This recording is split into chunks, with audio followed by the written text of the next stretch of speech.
What was the cost of becoming William King Hollis? And was it worth it? It was worth it, baby. I want them to know that I made mistakes. I want them to know that I've been one of the biggest speakers in the world, barely able to pay my rent. And I almost was that man that ran my wife and my family away until I gave my life to Christ. And I made up in my mind that I will not allow the demons of my father and my mother to jump on me and ruin. You're pretty close with Les Brown now, right? Yes, sir. Yes, sir. He's like a spiritual father to me. Les Brown calls me, man, and he was like, William, this is really Les Brown. I want to sit down and personally pass you the torch. I believe you're the next big voice for this generation. What's the hardest truth that you've ever told a crowd, knowing that it might cost you an applause? Man, that's a good question. I've never answered a question like that. Let me see, King. When I told them about me. You know, when you tell me that, knowing where you are now and seeing where you came from, that makes me trust you more.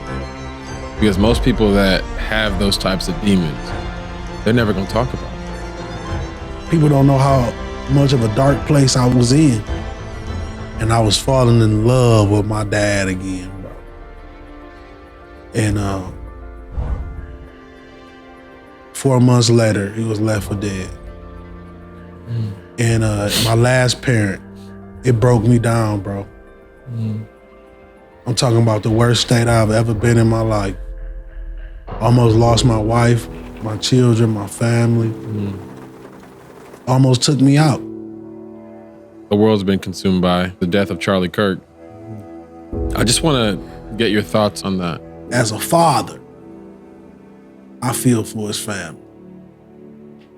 As a man, what are some things that you know men are struggling with and ways that you can help them overcome them? One of the most stressful places a man can get in life is when he walks in a house and he sees a beautiful family, but in the back of his mind, he knows he doesn't have enough money to take care of them.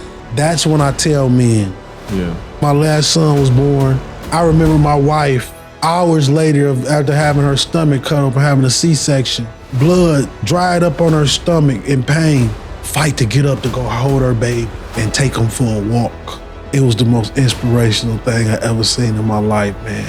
What I tell women all the time, man, only in the womb of a woman can a man breathe underwater. That's a special being.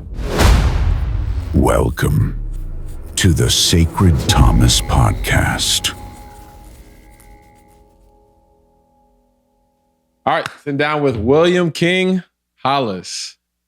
Pleasure to be here, King. It is an honor and long overdue, my brother. Yeah, long overdue. I'm gonna dive right in. Let's get it.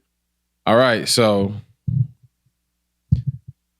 before the stages, before you were traveling all over, blessing people with your wisdom, blessing people with your words, where were you when nobody was clapping?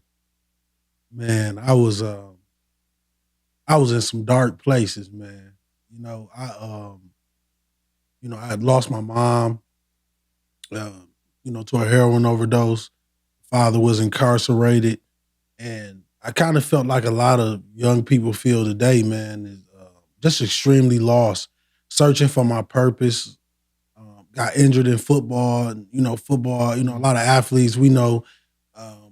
We have a lot of anxiety coming into our senior years and getting ready to go off into the real world. Because sometimes sports is like, we really spoiled in the sports world. When we get out here in the real world, it's rough, and it's a lot of responsibility that we have to take care of ourselves, and if we have children, to even take care of our children.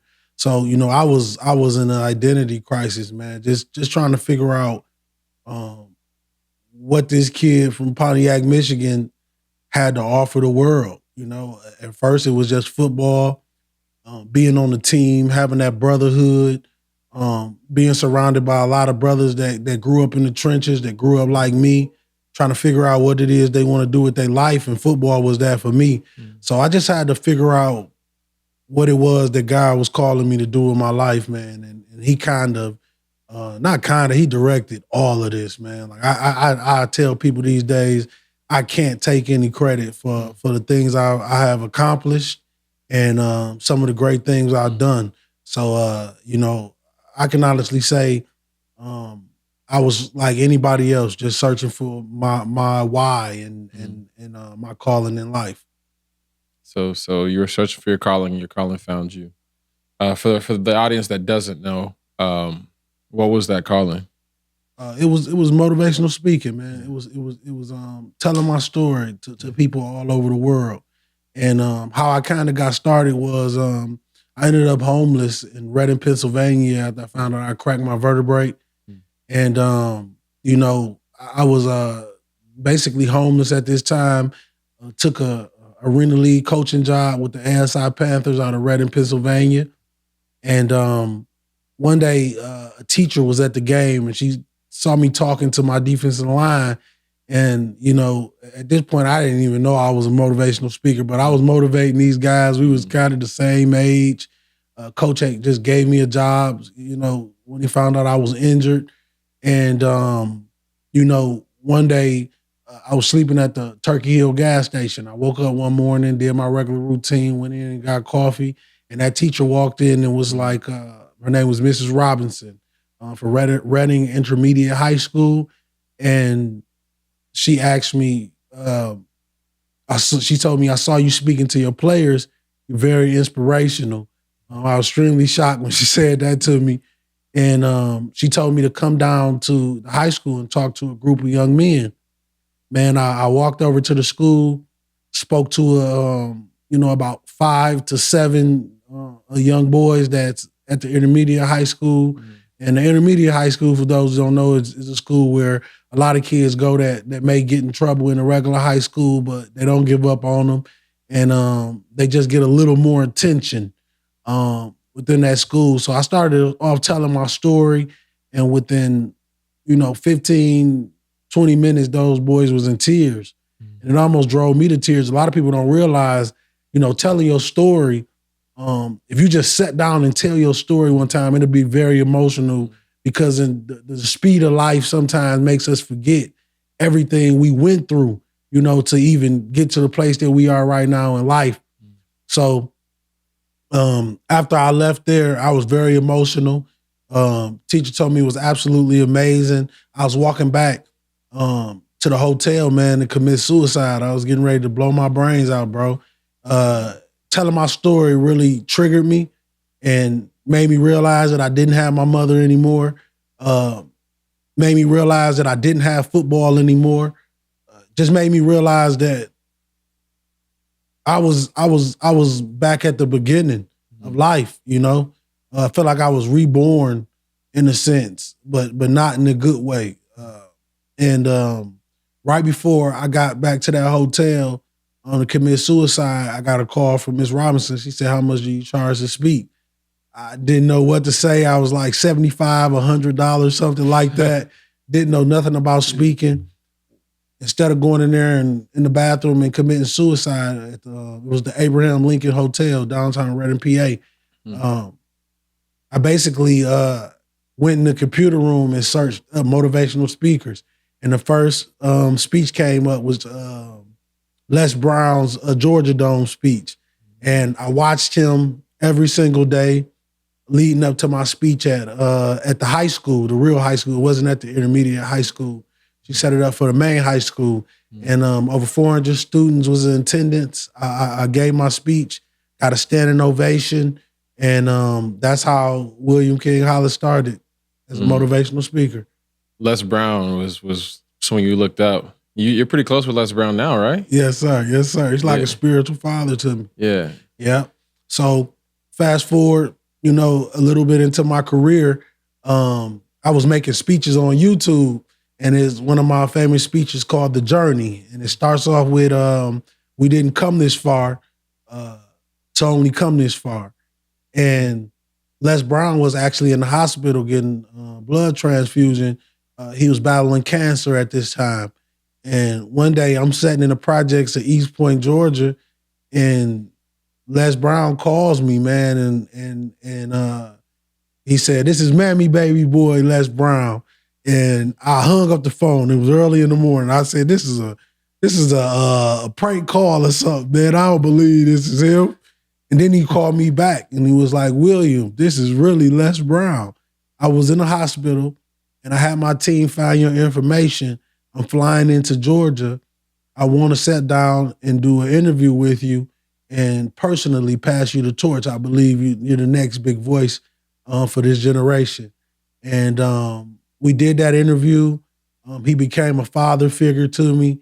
He taught me mostly everything he knows about stage presence, about just being an inspirational leader and how to live a righteous way in this world, man. And everything that man has taught me has definitely played a big part into the man I became in the speaking industry. Yeah, he's still up and getting it to this day. Never gonna stop, man. Yeah. It's his passion. It's what he loves. Okay, yeah. In the past, you've said that words have saved you. Mm-hmm. When did language first build you instead of break you? Once I start speaking. Yeah. I realized that a lot of people didn't realize this. I just said in some of my earlier speeches that when I spoke to the world, I was speaking to myself. Every single famous speech that William Hollis has, it comes from a place where I was speaking to myself. I just put it on wax, and what it did for me, it started to heal me because I noticed there was so many other human beings in this world that went through what I went through, and it made me feel like I had a community, a brotherhood, brothers and sisters that struggled, that had drug addicted mothers and criminal fathers that was incarcerated. That's when I realized that God gave me this gift, not only to heal the world, but to heal myself.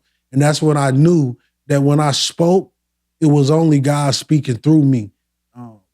And as I started to grow, I started to realize that it never was me. Everything that the world hears from me, they'll never give me credit for it because I know it's God. I was a special ed student, couldn't read till I was 16. And I had doctors, I had lawyers, I had all types of people that listened to my work that came from a whole different type of world than me. But it made me realize that no matter what status we are in this world, whether we come from a rich family, a poor family, a middle-class family, we all share. That's one thing we all have in common is that pain. And I realized at a very young age that our pain will be our biggest blessing. Our pain is our purpose. And that's the moment that I realized that words saved my life. You said our pain is our purpose. So for anybody listening out there who's going through some shit, how does someone turn their pain into purpose? The first thing you got to do is recognize that pain. You got to not run from it, but embrace it. The first step to healing is going to the doctor. You go to the doctor to get examined. They break down the problem, the condition that you may be in, and then they prescribe you a prescription to heal from that. My prescription is God. For many years, a lot of people don't know that, I studied Islam. Loved the teachings, loved everything about it, but it never really gave me that inner voice that speaks to me. And I was talking to you about this before the interview. I told you that us human beings that's struggling, the people that want to commit suicide and give up on life, it's because they have reached a point where they no longer have the answer. They no longer have the solutions to fix the problems that they have in their life. And when you get to that breaking point, God is the ingredient. God is the medicine. Jesus, what Jesus done for me is he spoke to me when I had nobody else to talk to. He showed me that my flaws to him is not a bad thing. It's an opportunity for him to use you as a signal to the world, like that Batman sign they used to have in the movies in the air, to use you as a signal to call on all the broken souls around the world. And they see that if this man can go through all this pain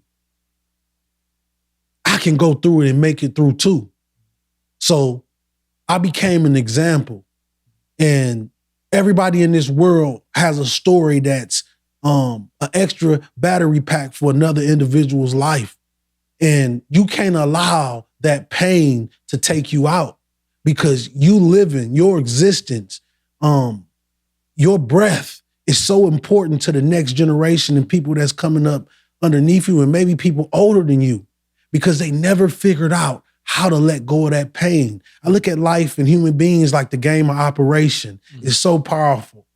Everybody in life is trying to take those little pieces of pain out of their body. And sometimes we hit that side, and that's the side, hitting that side and hearing that ant. That's the setbacks. That's the moments that you can't quit on the game of life. You got to keep playing until you remove every single piece of pain out of your life. And once you remove all those pieces of pain and you set them down on the table and you look at them, you will finally know how to navigate out of everything. Many people give up at the first obstacle they come to. They quit. They believe because of their age. They believe because of their traumas. They believe because of that molestation they may have had as a child, that defines them. Every single day that we breathe, every single day that we wake up and we walk this earth, it's an opportunity for us to repaint that canvas that was destroyed. Our family trees that was planted in poisonous soil. You're able to take that family tree, replant it in a better place, nourish it better, and love it better.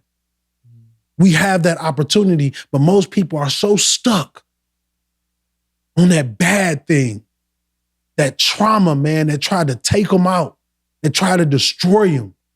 But they don't know that that's the power, that's the superpower, because most people can't make it to the next level. I tell people, keep going. Keep chasing, keep fighting for your life, your family, your children, your wife. Keep fighting for the small piece of moment that we have left on this earth, because we all believe that we have forever to live. It's only a small time that we have on this earth. So don't spend it crying and moping about things that you cannot change. Burn the ships of the past and go forward for your life, for the beauties of life. Just like you do, Sacred. You travel the world. You inspire, you touch people. You don't allow one place to be called your home. You are a true example of what it means to call the earth your turf. Anywhere you go. And I believe every human being has to take that chance. Take that chance to travel the world. You don't have to stay in one place for the rest of your life. Why would you sit in the same place forever that gave you the most trauma you ever had in your life? You got to remove that beautiful gift that you have and put it in grateful hands. That's the only distinctive difference. We keep taking our beautiful and amazing, gifted gift from God and putting it in grateful hands. You remove it, and I'll show you the most beautiful life you ever seen in your life. Yeah, I feel like a lot of people are scared. You said that people are kind of scared to travel all over the world and move from the city that they were born in. A lot of people are scared, and you think it's conditioned? Like we're conditioned to just stay put? Absolutely. And, it's fear. Yeah. You allowed these people to hurt you, and you put in your mind that everyone in the world is that way. Mm. Yeah, I've noticed that the most open people I've ever met are people that have actually seen the world. The most closed-minded people I've met are the people that haven't left their town. That's a fact, man. I come from a city like that, Pontiac, Michigan. Mm. You know, I've came back here to get ordained as a minister, put motivational speaking and everything to the side. In that process, I worked on an amazing book called Love Them More Than Your Demons. I know we're probably gonna talk about that a little bit more, but journaling really helped me a lot in my life. Writing down every blessing, every trial and tribulation, every mistake I made. And that's my mission nowadays, is to let everybody know that they're worthy in this world. And they do have a purpose. And no matter what you've been through or what circumstance you grew up in, God has a plan for you. In every trial and tribulation, in everything that you try to get away from, whether it's alcohol, liquor, porn, anything that you might fight, if you try to quit it, that's taking one step towards God. You might fall, but people believe God gets angry when they fall. He doesn't. Just like us boys like to go out and catch a basketball game, or we like to go out with the boys and play basketball. That's God's free time. That's what he enjoys. He likes blessing people that the world try to tell you're nothing. He likes to lift up the most dirtiest things, clean it up, and present it to the world, because those are the only things that stick to the souls of individuals. A lot of people speak. A lot of people are philosophers, but a lot of people can't speak to the soul. When you can touch the soul, you can change a person's life. You can change a person's DNA, man. And that's what I focus on. Well, I mean, you brought it up. Love them more than your demons. Your new book. I love the name. What is it? But what does it mean to love them more than your demons? Your family, your wife, your children. It's a lot of broken marriages because men and women allow demons to dwell in a more of an important place than their family. It's fathers that left their children because they allowed their demons to run away the woman that gave birth to them. I realized that in this world, a lot of people don't like to take accountability. Everybody likes to blame other people. Everybody has a rebuttal every time somebody tells them about themselves. And every time that you do that, you're allowing your demons to overshadow your love for your family, your wife, your children, your grandmother, your brothers, your sisters. Think about how many relationships in this world, friendships have been broken up because of pride. And pride is an exact correlation with demons. Demons like to come in and steal, rob, steal, and destroy. They like to tear up everything that looks godly. And every time you see a family, you ever notice going out to a restaurant or going out to a basketball game or football game and you see a whole family together? It just makes people smile. Because many people have broken families because their demons took over their lives. I almost went through it as well. My father was murdered 11 days after my son was born. It almost took my whole career away from me. People don't know how much of a dark place I was in. And that's when I started writing this book. My wife had just gave birth, and postpartum is a big thing in this world that a lot of men and a lot of people don't talk about, but they don't know that it destroys families. And postpartum is, I call it a disease that creeps into the minds of women and makes them believe, after they have created one of the most beautiful beings in the world, that they are no longer worthy, that they're like a piece of packaging or a packaging to a Snicker. After you eat it, you throw the packaging away. They believe they're that, but they're so much more.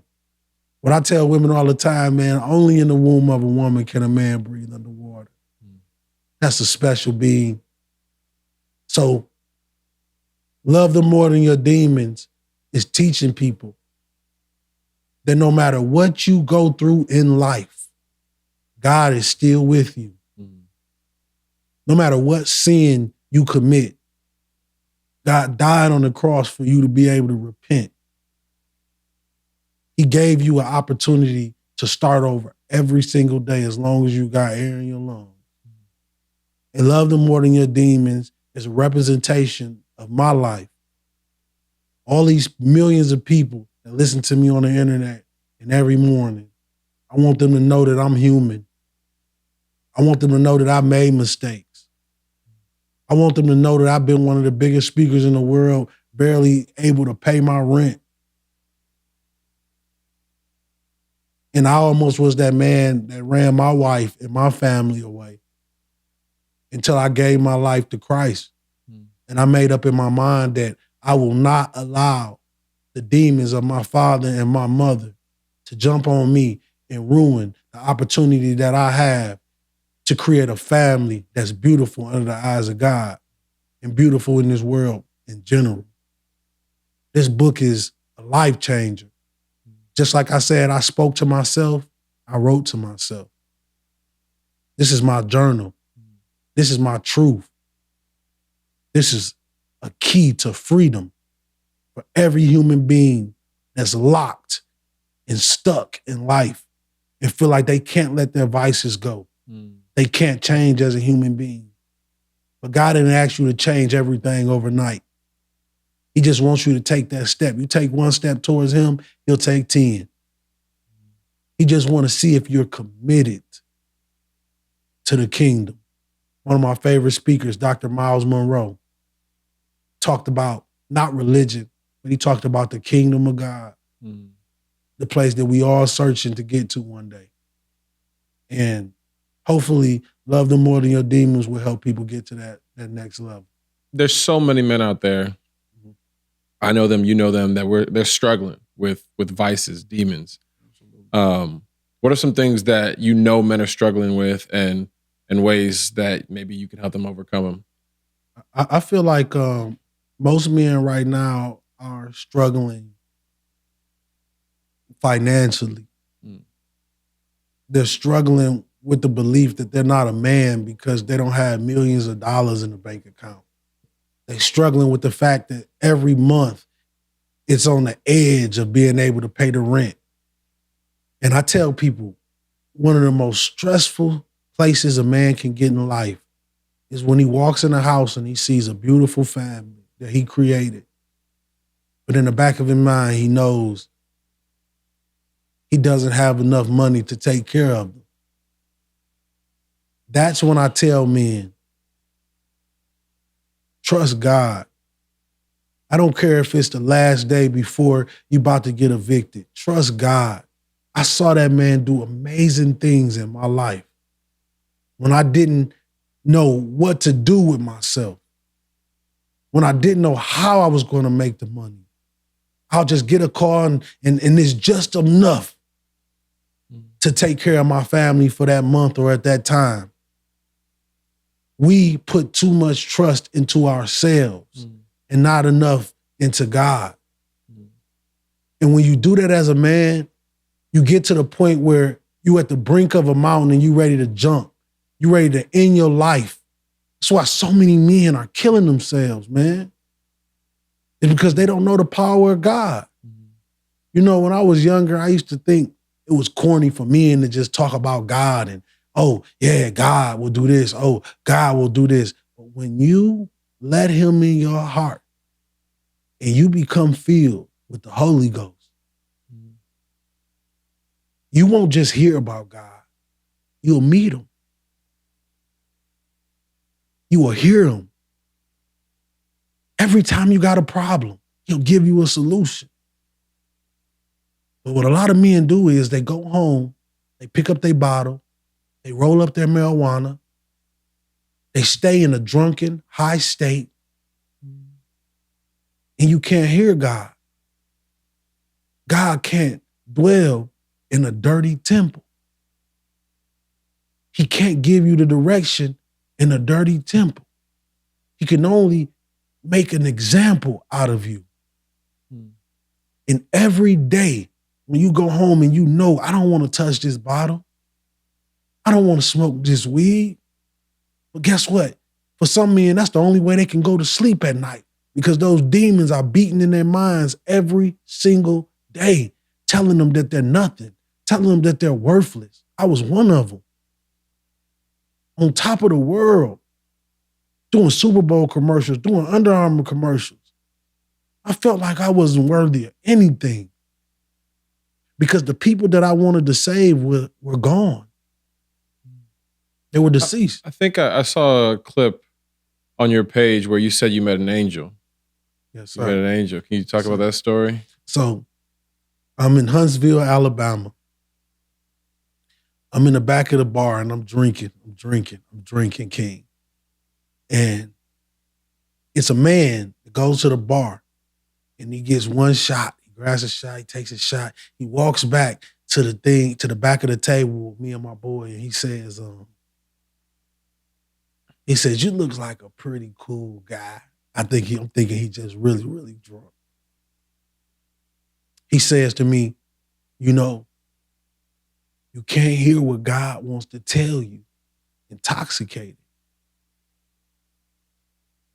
As he takes another shot. The biggest hypocrite I ever seen in my life. That's what I called it, King. Mm-hmm.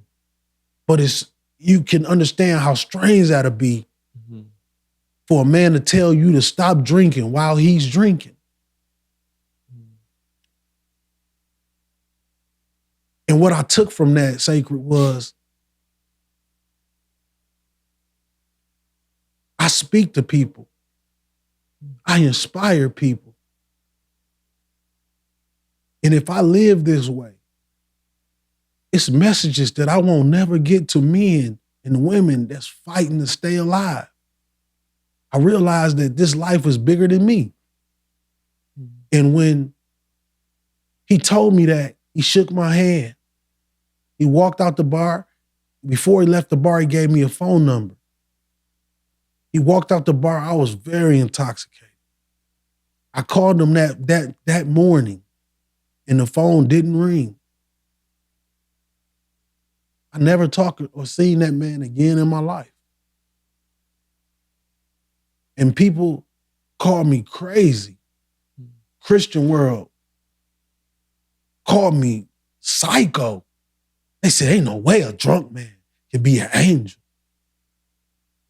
And I tell them all the time, there's no way for you to know what God can do to get the attention of his vessels.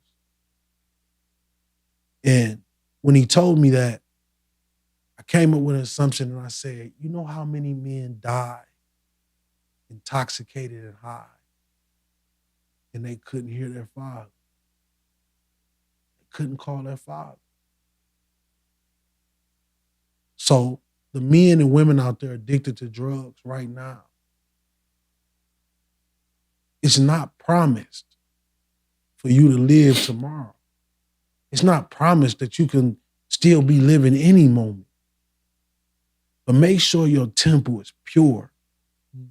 So when you move on, and when that breath is leaving your body, you can call the Father of them all, the Lord Jesus Christ, Yahweh.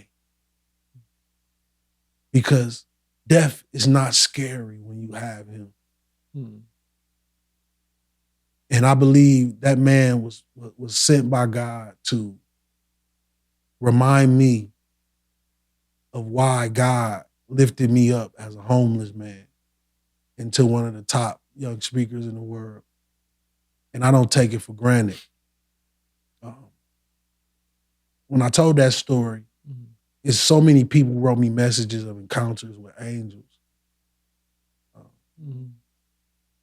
And that's what I mean when I say, people always ask me, Will, who gets the credit of you being over 1.5 billion views on YouTube, making history in Milan, getting Ambassador of Peace Awards in Kingston, Jamaica?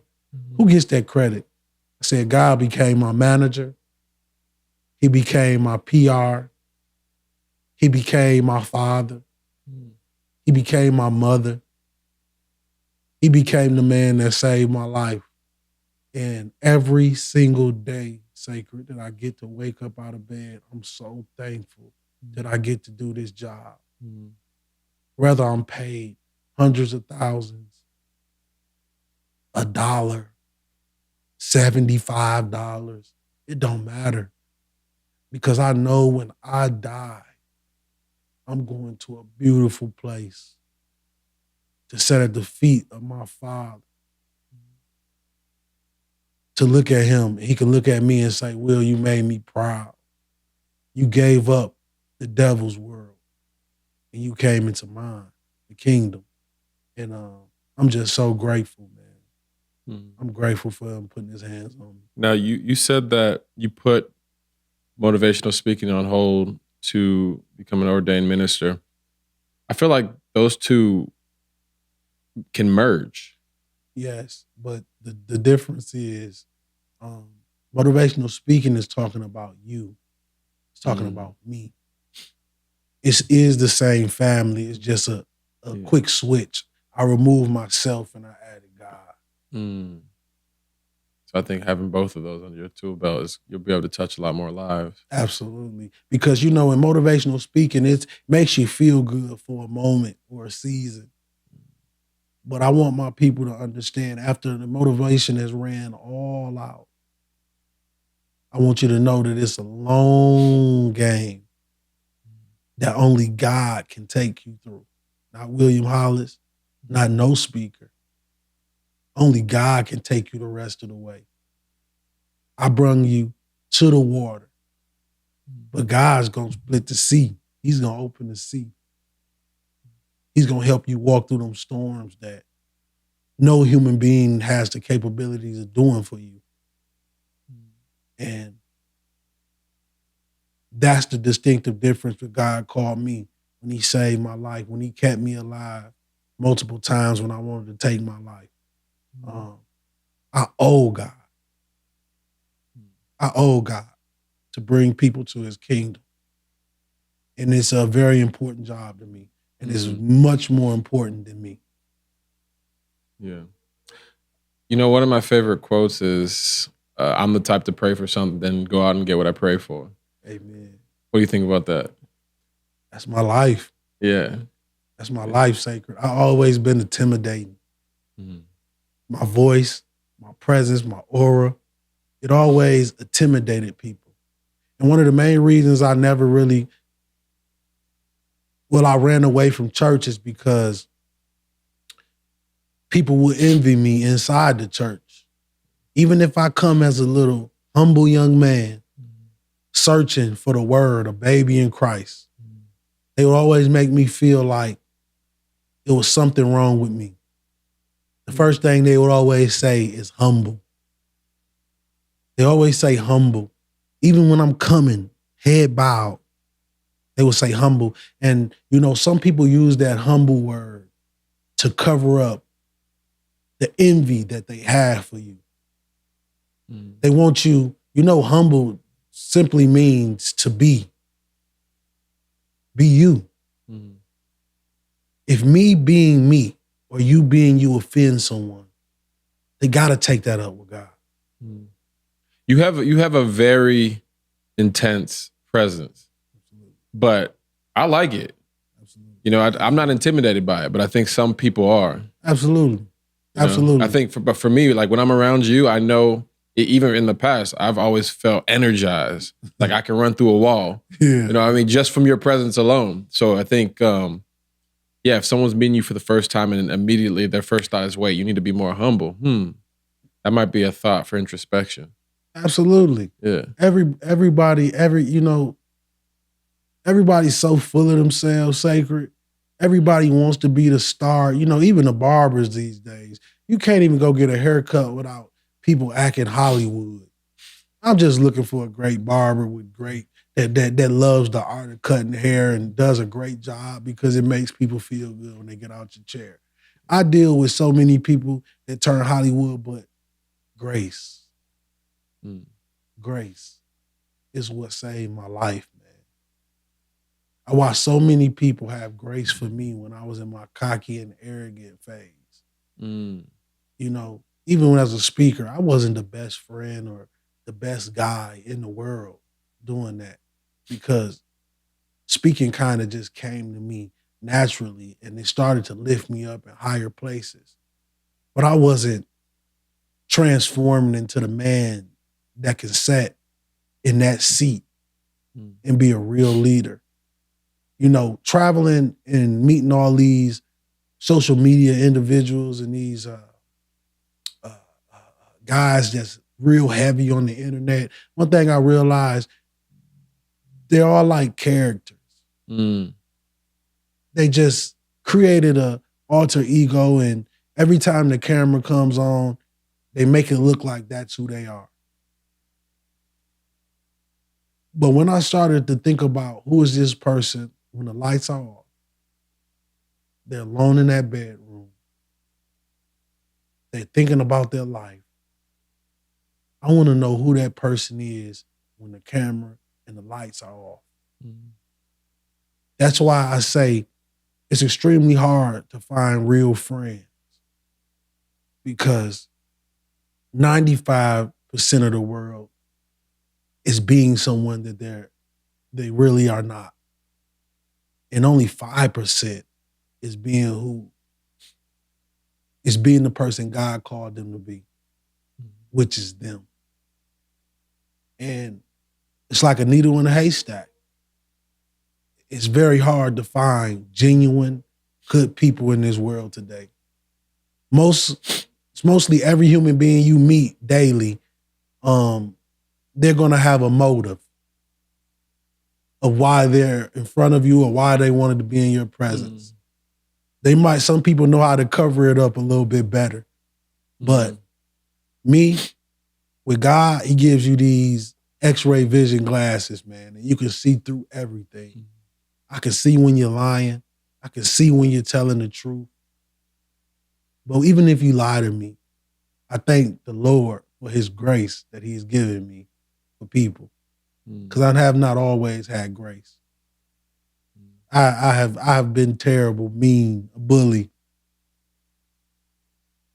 And if anybody even watching this, anybody I ever hurt, anybody I ever offended, anybody that we may have done business and business didn't go as planned, I just tell everybody I love them.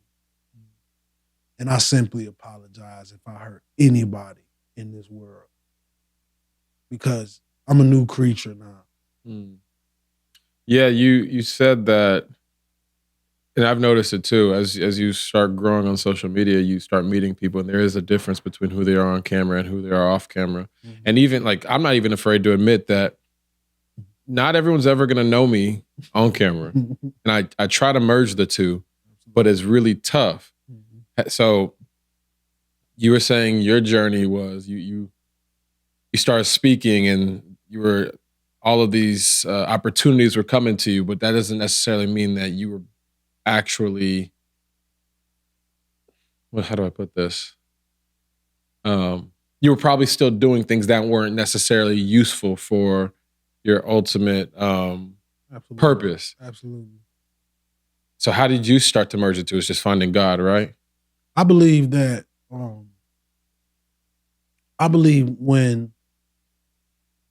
when God gives you a gift, you can't play with it. Especially when he gives you the gift to speak to people, keep them alive, and save their lives. To much is given, much is required. And as I grew in fatherhood, and as I grew in marriage, I started to look at life like I looked at my family and marriage. I said, I have to be a great man for this woman.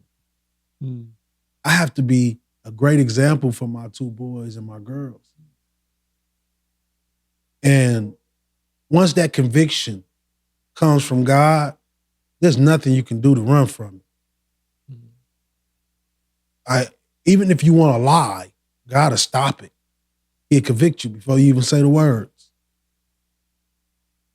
When people say, Will, how did you quit smoking marijuana? You know, when I met you, Sacred, I was smoking heavy. Every day, all the time, bro. Yeah. And they said, Well, how did you quit? I said, I quit cold turkey. You did? Yes. Alcohol, no alcohol, no weed, no substances. Because when I caught the Holy Ghost, when I gave my heart to the Lord, man, it's like I see his eyes on me. And every time I went to go pick up a blunt or go have a drink of liquor or do anything, it made me sick. Mm-hmm. It was like God was lacing it, making me feel like the worst person in the world. You know, a blunt usually calms a person down. It no longer did that for me. I just started to use it so I can go to sleep at night from the trauma. I learned that I started drinking just to forget about all the tasks I had the next day of hustle bustle of traveling. And you know, when you go in these rooms and you speak to all these broken people, those demons like to jump on you. And as a speaker, we don't realize that. As a preacher, they're protected by the armor of God. Those demons have no dominion over you. And every time you shake a hand, every time you give a broken person a hug, every time those demons are just trying to attach themselves to you because you're the person trying to fight them off of another person. So the demons got the audacity to try to jump on you and take you out because they know you don't have faith. They know that you're just getting on this stage speaking all these big, beautiful words, but when you go home, you're just as much as a sinner as anybody you speaking to. So once I stopped being a hypocrite is when all my vices evaporated. It disappeared out of my life. Weed stinks to me now. Alcohol, disgusting to me now. Pornography, it's terrible to me now. I think about the souls. I think about everything the world sees people doing on social media. They are battling something. And I have grace for them. What did grace look like for you? Was it a person, a prayer, or a door that opened? It was my wife. The family. It was my wife. After I'd done terrible things, done everything in my power to not have her, got lost in the world. When I came home, she still loved me the same way. That's powerful. And that was the greatest sign of grace I've ever seen in my life. And a lot of women don't understand just that moment when that man falls, and he falls and he hurts everything around him. And when he get up, the people that he hurt still looking him in the face saying, I love you. I see something in you. God's not done with you yet. And when you see that, it changes your heart. That's so real. That makes me think about the state of men and women dynamics today. It seems like, especially with social media, everybody's arguing. And there's a lot of women out there that are like, I'm not going to do that. Like, I'm not going to stick around for you to mess up.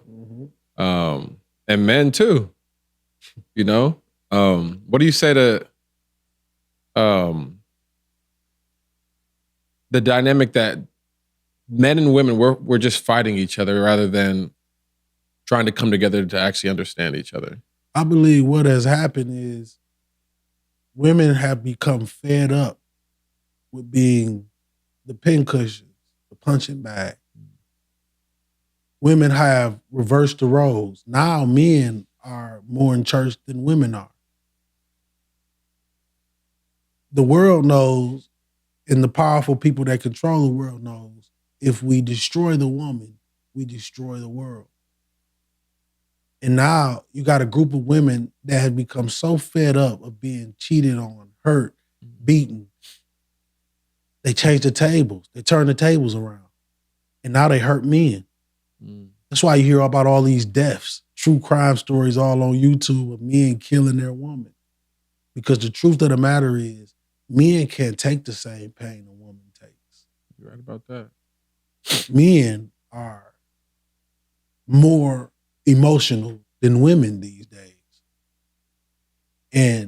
But our emotions come off as violence. Their emotions come off as get back. And what we're seeing in the world right now is a woman doesn't believe, they don't believe in having a family. They don't believe in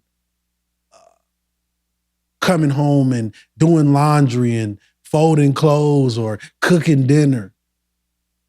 They just want to take. Mm. And in the world right now where the economy's so bad, it frustrates men when he can't provide. He gives you everything he has. And the moment he runs out, she leaves him. Imagine you pouring your soul into something. You on 3%, almost ready to clock out. And when you ask for a little of that soul back, there's nowhere to be found. So what that man does, he crashes out and he murders and kills everything. He kills everything because he's given everything he had. And he thinks what he lost, he could never get back. Mm-hmm. And in a nutshell, our women must understand that they were never made to compete with us. Mm-hmm. We are not their competition. We are two different beings. The same under God's eyes, but created totally different. Mm-hmm. And if the woman realized the power that they have, a woman can make a man change his entire life. And a man can help a woman identify with the queen that's inside of her. Mm-hmm. All of these women are queens because they're the daughters of Jesus. Us men have to take accountability for the state that they're in. Mm. Because we made it okay for them to come out the house half naked. We celebrated them on stage being naked, humiliating themselves. We made it okay. But if we can take back our throne and our authority and dominion over this world, we can save our queen. Mm. But a queen will only follow a true leader. You know, in some of the teachings with the Nation of Islam, they always said, when a woman is out of whack, the man has lost control. You can't go out and cheat on these women and expect to come home and get love and grace. You can't call these women out of their name and expect them to have energy to get up and keep the house clean. But if you love them correctly, those who will listen, mm-hmm. they won't let you down. You won't have any problems in your relationships. Mm-hmm. Our women today, they just love to hear themselves talk. They love to win the argument. Every time you tell them something about themselves, instead of correcting it, they want to tell you something about yourself that you was years ago. And all that does is awaken a demon that you have fought hard to put to sleep. Mm. That demon just wakes up. Like, oh, there it go. She reminded him when we was best friends. You want a king? Speak life into him. Mm. You want a queen? Speak life into her. So accountability is on both ends. It's on both ends. Right. It's on both ends. And we got to make a decision. Are we going to be a team? Mm. Are we just going to be fake enemies, sleeping in the same bed every single night like everything is cool. One thing I realized is this. If you remove sex from many relationships, what do they have? A true love is that person that's so amazing, King. Sometimes you just look at them and be like, man, I hate that I gotta die one day because I ain't gonna never, I don't know how I'm gonna feel when I can't see you no more. It can be a random moment, healthy as can be. Death is nowhere around the corner. But you looking at them and you saying, man, I don't want to spend no days without this person. And when you look at a person that way, please believe that's the person that God made for you. And every day you fight, every day you bicker at each other, you just upsetting God and messing up the order of things. Learn to love them more than your demon. So as a man, how do we set the tone when it comes to relationships? I know you were saying that at this stage, a lot of women are competing with men. How do we take back the power and we lead and set the tone so that they don't feel like they need to compete? Give them a voice. Listen to them. A lot of men be working hard. We got so much stuff going on. We don't want to sit down and talk. Even if it's the smallest thing. Some men call it gossip. And I was terrible at this. Still struggle sometimes. Sit down and listen to your woman. Pray with your woman. Date your woman. Work out with your woman. Become their best friend. Don't make them feel insecure. Don't be on Instagram liking all these naked women pictures, even though you know she can see it. Show that you care. If you lead by example, that woman won't go astray. If you make her a priority in your life, that woman won't go astray. Don't look at her as a bill. Don't look at her as none of those ways. Look at her as Jesus' daughter. Like that's the example I can give a man. Treat her as if God gave you his daughter. Would you play with Jesus' daughter? Never. Right. There's repercussions behind that. And what happens with men is they believe the grass is greener on the other side. Because when most men know this, most men hate going back to being single because you got to start all over again with the courting, the dating, the trips. Might buy them some outfits and some clothes. And it's like starting over, all over again, pouring your all over again. And realizing that your attentions for this woman was never about loving her. It was about using her. So what that woman starts to do is she recognizes that because they blessed with that gift of intuition. And then they start to use you until you have nothing left. Then you turn around and you try to move on and you realize the type of women that you're attracted to are the type of women that only want to take from you. And their love for you is only predicated on what you can give them. I tell men, focus on the woman that loves your entire being. Loves you when you're dressed up, loves you when you dress down, loves you in the morning, loves you in the evening, loves you in the middle of the night, that brags about you.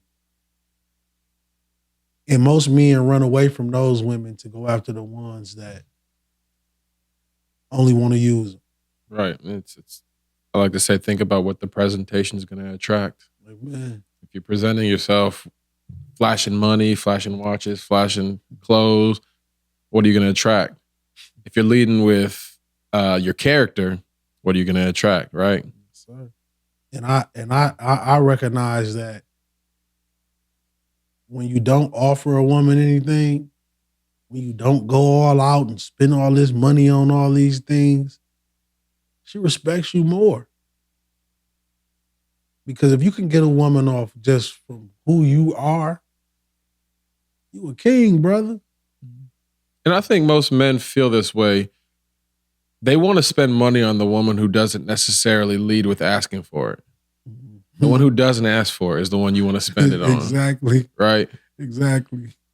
I know me. I love my wife to death. My wife is a thrifter. And I thank the Lord for that. You know, I ain't know nothing about the thrifting community, but they have a huge, huge community. I actually had the privilege to go to one of their thrift balls.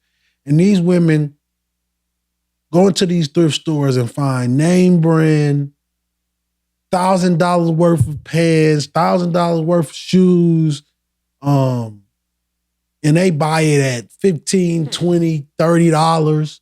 Some of them get online and resell it. Some of these people becoming millionaires off resale. And, you know, the internet and the phone and tablets and all these things, it's disconnected people from the world. Mm-hmm. And they don't realize that a lot of people get jealous of these people dressing all beautiful and nice. You don't know they just bought that shirt for $10. But you judging and looking. And I'm just so thankful for my wife, man. I can give my wife $200, $300. She'd go in the thrift store and buy a whole season of clothes. I got to figure out where you got this outfit, because if you found it thrifting, I need to start thrifting. It's funny you said that, because I did find it in a thrift store. Oh, yeah? My wife shops for me, man. That's what's up. She is, you know, she's a helpmate. She helps me. She say, babe, you know, babe, let's cut that hair and get you a clean haircut. Because God is raising you up to a new level, you know? And I'm just thankful for her, man. Like, I see a lot of my brothers, they always in the mall. They always buying all these $1,000, $2,000, $8,000 outfits. And I'm like, man, it's all made in the same factory.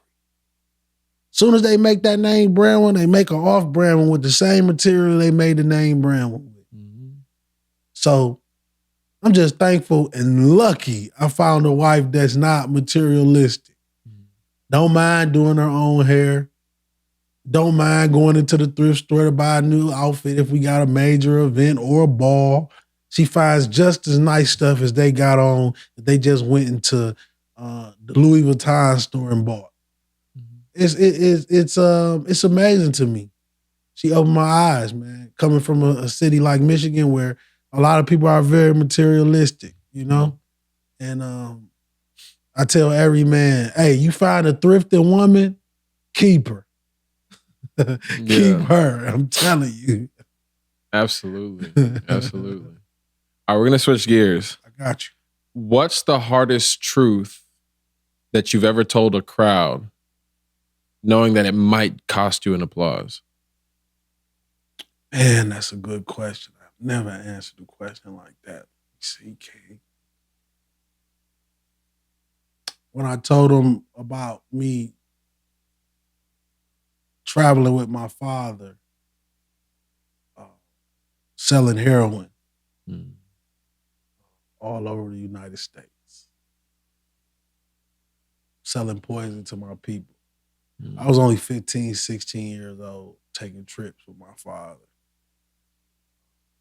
First time I ever learned about boxer briefs because we bought them and stuffed the heroin in our boxers to travel in and drop off dope, make money. I was pretty embarrassed of saying that because I lost my mother to a heroin overdose. So to be a person that contributed to the destruction of people at one point at a very young age, even though I didn't know no better, it always plays with my heart. And I'm always afraid of what the crowd may think of that because overdoses is very prevalent in the world today. Mm. And it's a lot of children and adults that lost their parents to overdoses. And I'm one of them. And it rocked my world. You know, when you tell me that, knowing where you are now and seeing where you came from, that makes me trust you more. Because most people that have those types of demons, they're never going to talk about it. So when you say that, it really makes me listen and trust everything else you got to say more, because that's hard. That's a hard thing to come out and say. And it convicts me because when I was a little boy, my mom used to always say, baby, promise me you will never sell drugs. Promise me you will never poison people. Mm. My mother was molested by her father as a child and used drugs to cope. And that's the reason why it's hard for me to say it a lot. Mm. But with God, He gave me the strength to tell my truth. You know, where my faults on my sleeves, Mm. and understand that nobody is perfect. Mm. We all make mistakes. But once you know better, do better. And I'm Mm. just happy that I was blessed to know better now in my life, and I didn't continue Mhm. down that path. You know, my father was killed on Christmas Day, 2 Christmases ago, stabbed up, left for dead in the car right here in Detroit. We're interviewing that. Sorry to hear that. Yeah. So to come back to Michigan and get ordained, it was real. I had to face a lot of demons here.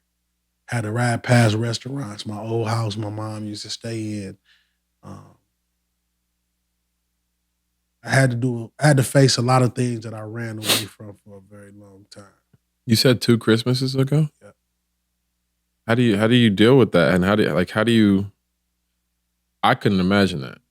Man, King, I tell everybody, you don't know what you can handle until it comes. Mm. Everybody can get through something, but me, my father was locked up for 8 years. Mhm. I flew back here to Michigan and got an Airbnb and we ordered food. You know, the first thing they want to do when they get out of prison, they just want to eat all these different type of foods. And we sat down and talked, and my father said, Will, where we from, we have murderers, we have con men, we have drug dealers. He said, but Will, you know what I ain't never met in our city? He said, I never met an international motivational speaker. He said, hey, son, I'm proud of you. First time my dad ever said he was proud of me. He told me the warden in prison used to listen to my motivation. Prisoners in prison used to listen to my words. And he said every time he heard it, it made him proud. Mm. He was the best father version I've ever seen. And I was falling in love with my dad again, bro. And 4 months later, he was left for dead. Mm. And my last parent, it broke me down, bro. Mm. I'm talking about the worst state I've ever been in my life. Almost lost my wife, my children, my family. Mm. Almost took me out. But by the grace of God and the grace of my wife, by her showing me grace is what helped me overcome it. Mm. Even though she was fighting through postpartum, her own problems. Mm. It's pretty hard to go through postpartum and then comfort your husband as he lost his father. And I can say that that was the darkest moment of my life. Mm. And that was the moment that I came to Christ because I had no more answers. And when I came into his arms, he comforted me. He kept me alive. He cleaned me up. He made me a man. And now, with no mother, no father, I finally understand the true calling God had on my life to navigate this world and to heal babies, heal fathers and mothers, let mothers know how important they are. Let fathers know that no matter what you've done, if you've been a bad father, if you've never been in their life, that as long as you got breath, you still got an opportunity to be a great father. Mm.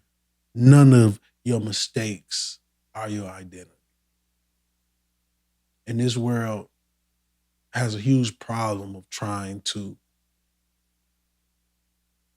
make people permanent evil people. Mm. When God has the authority and dominion to change that person. And the only way these people on this earth can see it is through example. Mm. So people always ask me, Will, how can I make people look at me different? I said, be an example. Prove them wrong. Mm. Most importantly, make the Lord proud. By making him proud, you won't even have to prove them wrong. They'll be proud of you. What can you say to anybody that has lost a parent or doesn't have a parent in their life that is looking for answers, looking for a way to make sense of it? I would tell them to allow God to have them. Allow God to have them. Because he don't want you crying over it. He wants you in your purpose. He wants you chasing that thing that you have inside your soul that you know you're very good at. You know that that's your gift from God. And you need to go after that every single day. You need to basically engulf yourself into the rest of your life. That's what I did. I found something that the world loved, even when I didn't love myself. And as you go after your gift and you go after your dream, you will realize that that gift, you have to open it.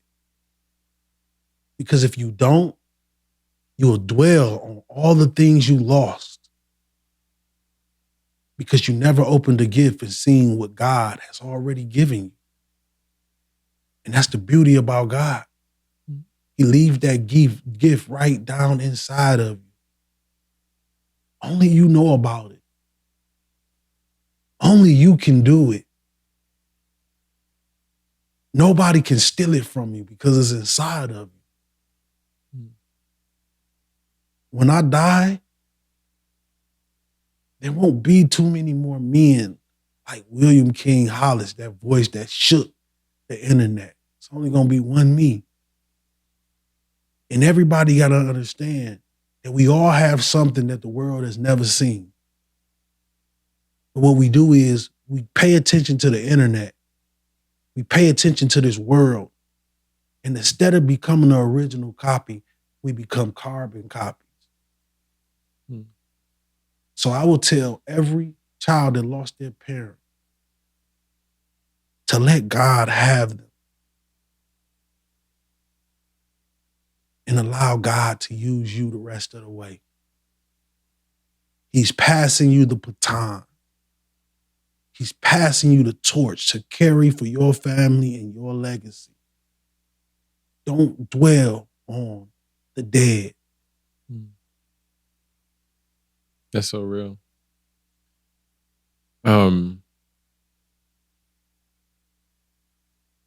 You said that your book is kind of like a journal. Mm-hmm.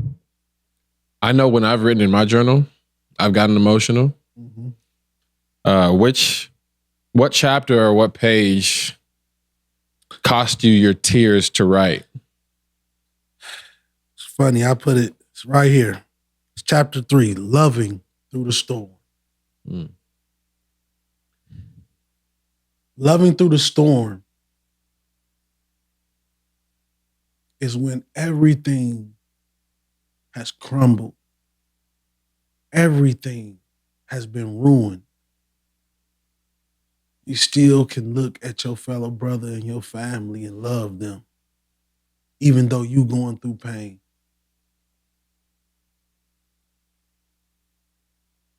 When I talk about loving through the storm, it's my entire life. When I was a kid, I used to walk in and watch my mom nodding on the couch high. When I was a kid, I used to see my father running the house with bloody t-shirt, bloody gloves, and he'd tell me to put them in the garbage bag and throw it in the dumpster out back and set it on fire. My father was a hitman, a robber, a muscle.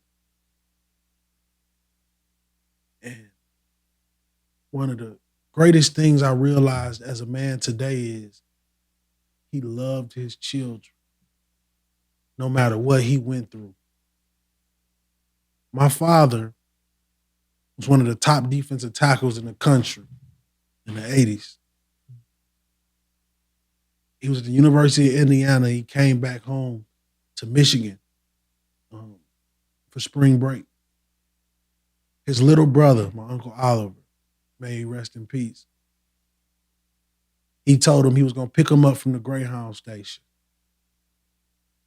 When my father arrived at the Greyhound station, my uncle was not there because he had been shot over 47 times and murdered his little brother. My father never went back to college. Could have definitely, would have played in the NFL. My whole life would have been different.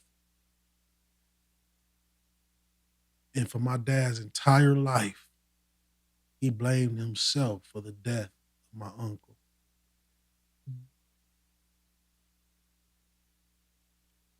And through that storm that came to him, he loved his children the best way he could, even though he had made a deal with the devil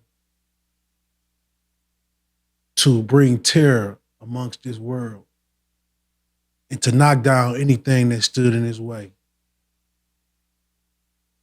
And that was my first example of loving through the storm. What do you mean he made a deal with the devil? You know, in the streets, King, when you go out there and you take your first life, it's a deal that's made. And that deal is to lose your consciousness about human lives. It's to create chaos wherever you step and wherever you go. To take from anybody that got, whether they're good or bad. To be able to go shoot a man in the head and go home and just go to bed like nothing happened. You got to make a deal with the devil to live that life. Because a regular man will lose his mind. Now, those men see those dead people. Those men see demons. My father used drugs as well, but he was what you call a functional drug addict. You would never could tell by his appearance. And my dad lived by the gun, and he died by the gun. So when I tell people I lost my father used to say, Will, if anybody ever take me out, I already got paid back. You just keep living your life. Don't worry about it. And when my dad came home, I remember him sitting on the couch he was nodding. He had sleep apnea. He was getting old. He'd fall asleep.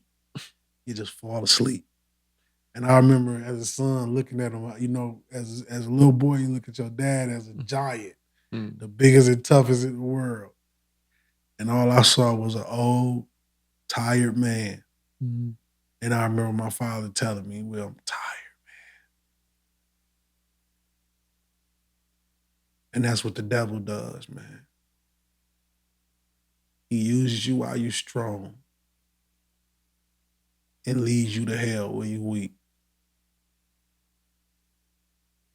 And it caught up with my pops. And when we talk about loving through the storm, his example showed me how to do so Mm. the right way. I never wanted to become him. I just wanted to save him. And this is when I realized that God never gave us the job to save anybody. He gave you a mission to love him, to honor him, to follow him, to work for him. And I'm thankful for Jesus for giving me the job that he's given me, man. Um, I believe this next journey as a preacher is going to be one of the highest, most powerful, prolific journeys of my life, preaching the gospel all over the world Mm. and bringing the broken to Jesus Christ because he put me through everything.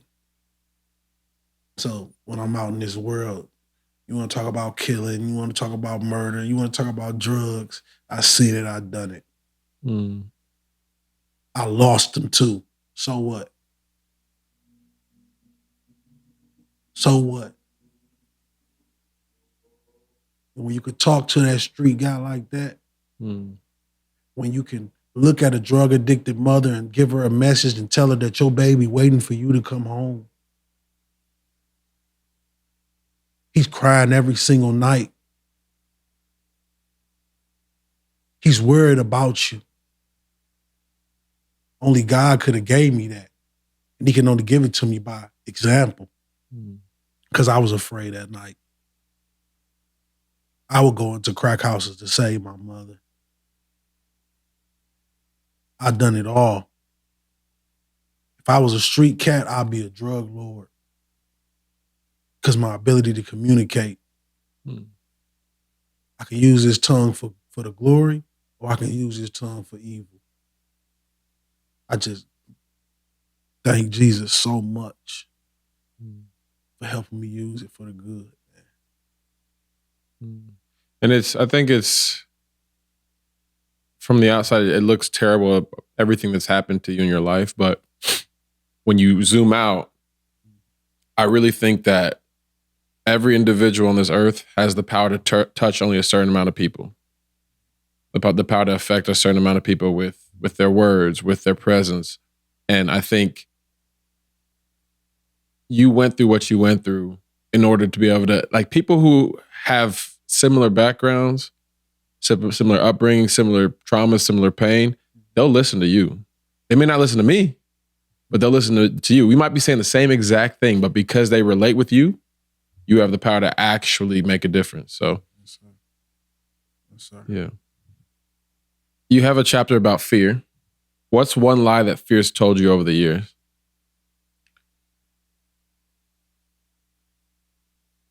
That I'm not worthy of family. Mm. That I wasn't worthy to be a father. That I wasn't worthy to be able to provide for my family. But once again, when I found the Lord, no more fear existed. I had to remove myself and replace it with him. Mm. I had a lot of scary nights, man. When, and some men might know what I'm talking about, when everything is going good, But because of your trauma and how you grew up, you just know the devil right around the corner. And the only time he came is when I allowed him to come. The only time he messed something up is when I allowed him to. But when God taught me that the devil has no dominion over the children of Jesus. When you're under his wing, he can't touch you. I used to be afraid of the devil. Now I can look him in his face and tell him, you ain't built like I'm built. You gave up your throne. You wanted to leave the most beautiful place God has ever created, heaven. Because he wanted to be selfish. He didn't want to be a helper. He wanted to be the leader when he was never created for that. And that's the same thing in this world. Why you see brothers cross their brothers out. Because one brother comes up with a plan and creates something to change their whole family and their friends' demographics. Then here comes that boy that grew up in the same trenches, the same place he grew up at, and now he wants to do anything in his power to destroy him. That's why you see so many drug dealers and legends in these streets that's dead and gone. You know why they gone? They was crossed by their brothers, the same brothers they shared clothes with, the same brothers they broke bread with, the same brothers they made sure they was able to feed their children. And I tell people, are you surprised? The devil did the same thing. He did the same thing. So all he doing is recreating more devils. And God is recreating more angels. Bob Marley had a saying, he said, the devil won't take a day off, so why should I? That's real. That's how I live, King. Do you think that what you said, it's like we're living in constant cycles, man. When does it all end? I tell people, man, I can't tell people when God's going to end it. But I can tell them that God is still in it. He's still creating. He's still transforming. He's still raising the dead. He's doing amazing things every single day. Just got to open your eyes to the light and close them to the darkness. Don't allow yourself to consume all this negative rapping, all this stuff talking about killing their brothers and people hating each other. You got to engulf yourself in beautiful territories, man, in godly places. You know, I lost a lot of friends when I came to Christ. Yeah. Because I tell any brother this and any sister, if you stop drinking and stop smoking, it will show you how many friends you really got and why you even was around them to kick it with them in the first place. Once you cut those out, you'll start to realize we have nothing in common. I know you said try not to let yourself get consumed by some of this negativity, but there's one thing that the world's been consumed by, which is the death of Charlie Kirk. I just want to get your thoughts on that. I believe Charlie Kirk was like any man that battled with flesh, battled with this world and belonging to a certain people. I believe that man loved Jesus Christ. But I can never talk down on a man because they like to say he's racist A lot of us don't like to talk about this, but I tell people, Black people are racist sometimes. Mexicans are racist sometimes.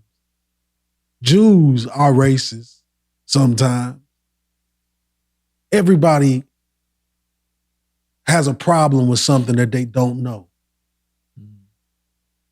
And the only thing that brings us together in this world is our connection with the Creator, the person that created us all.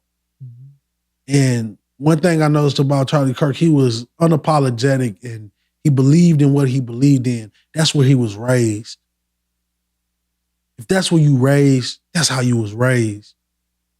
But with grace, you're able to see the good in people, even when they're bad, even when they saying things that you disagree with.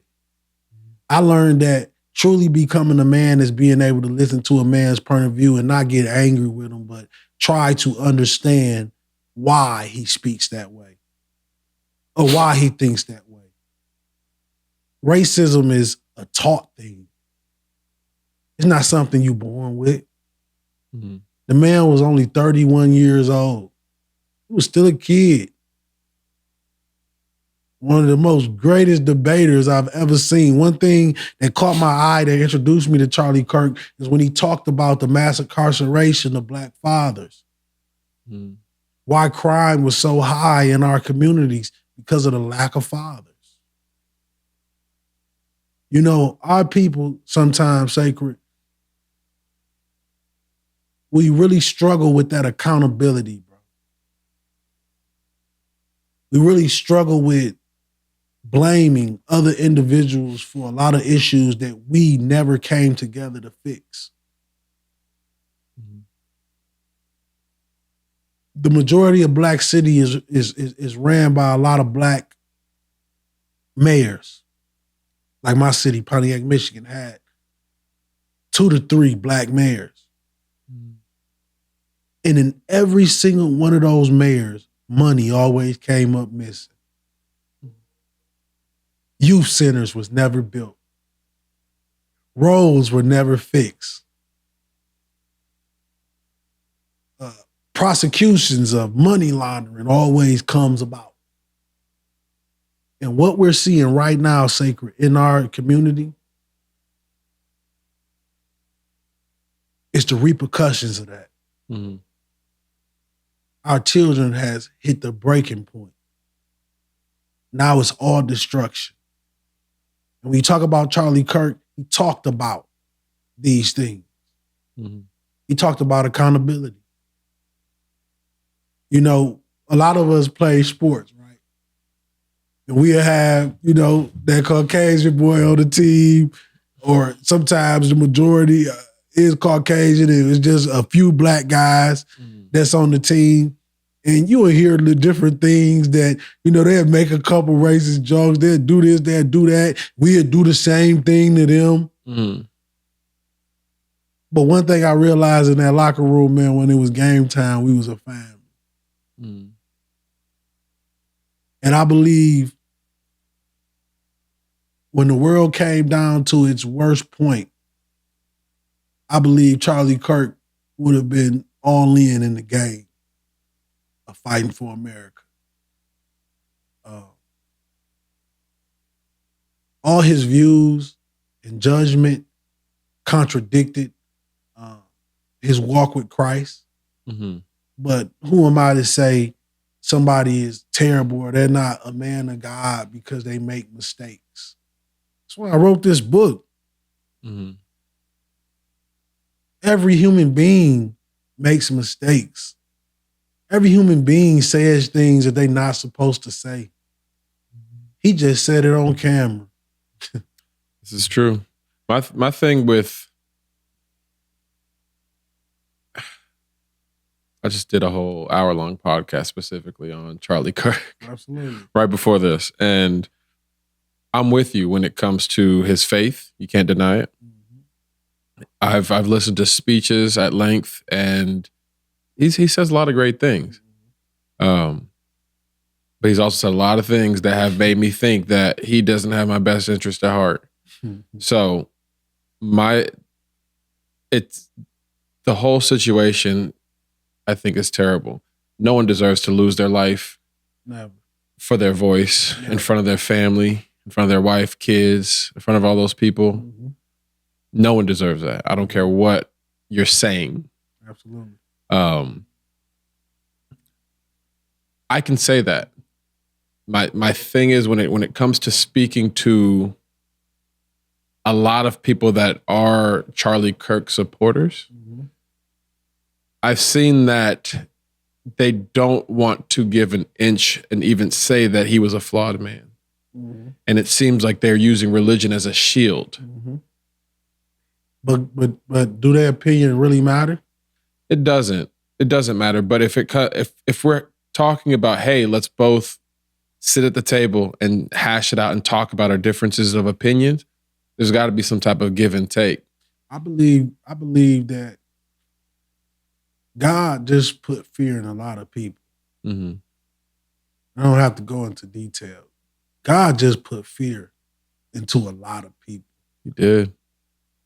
And for Charlie to lose his life to one of his brothers, people who had the same views as him, shows you that at the end of the day, God is in control. Mm-hmm.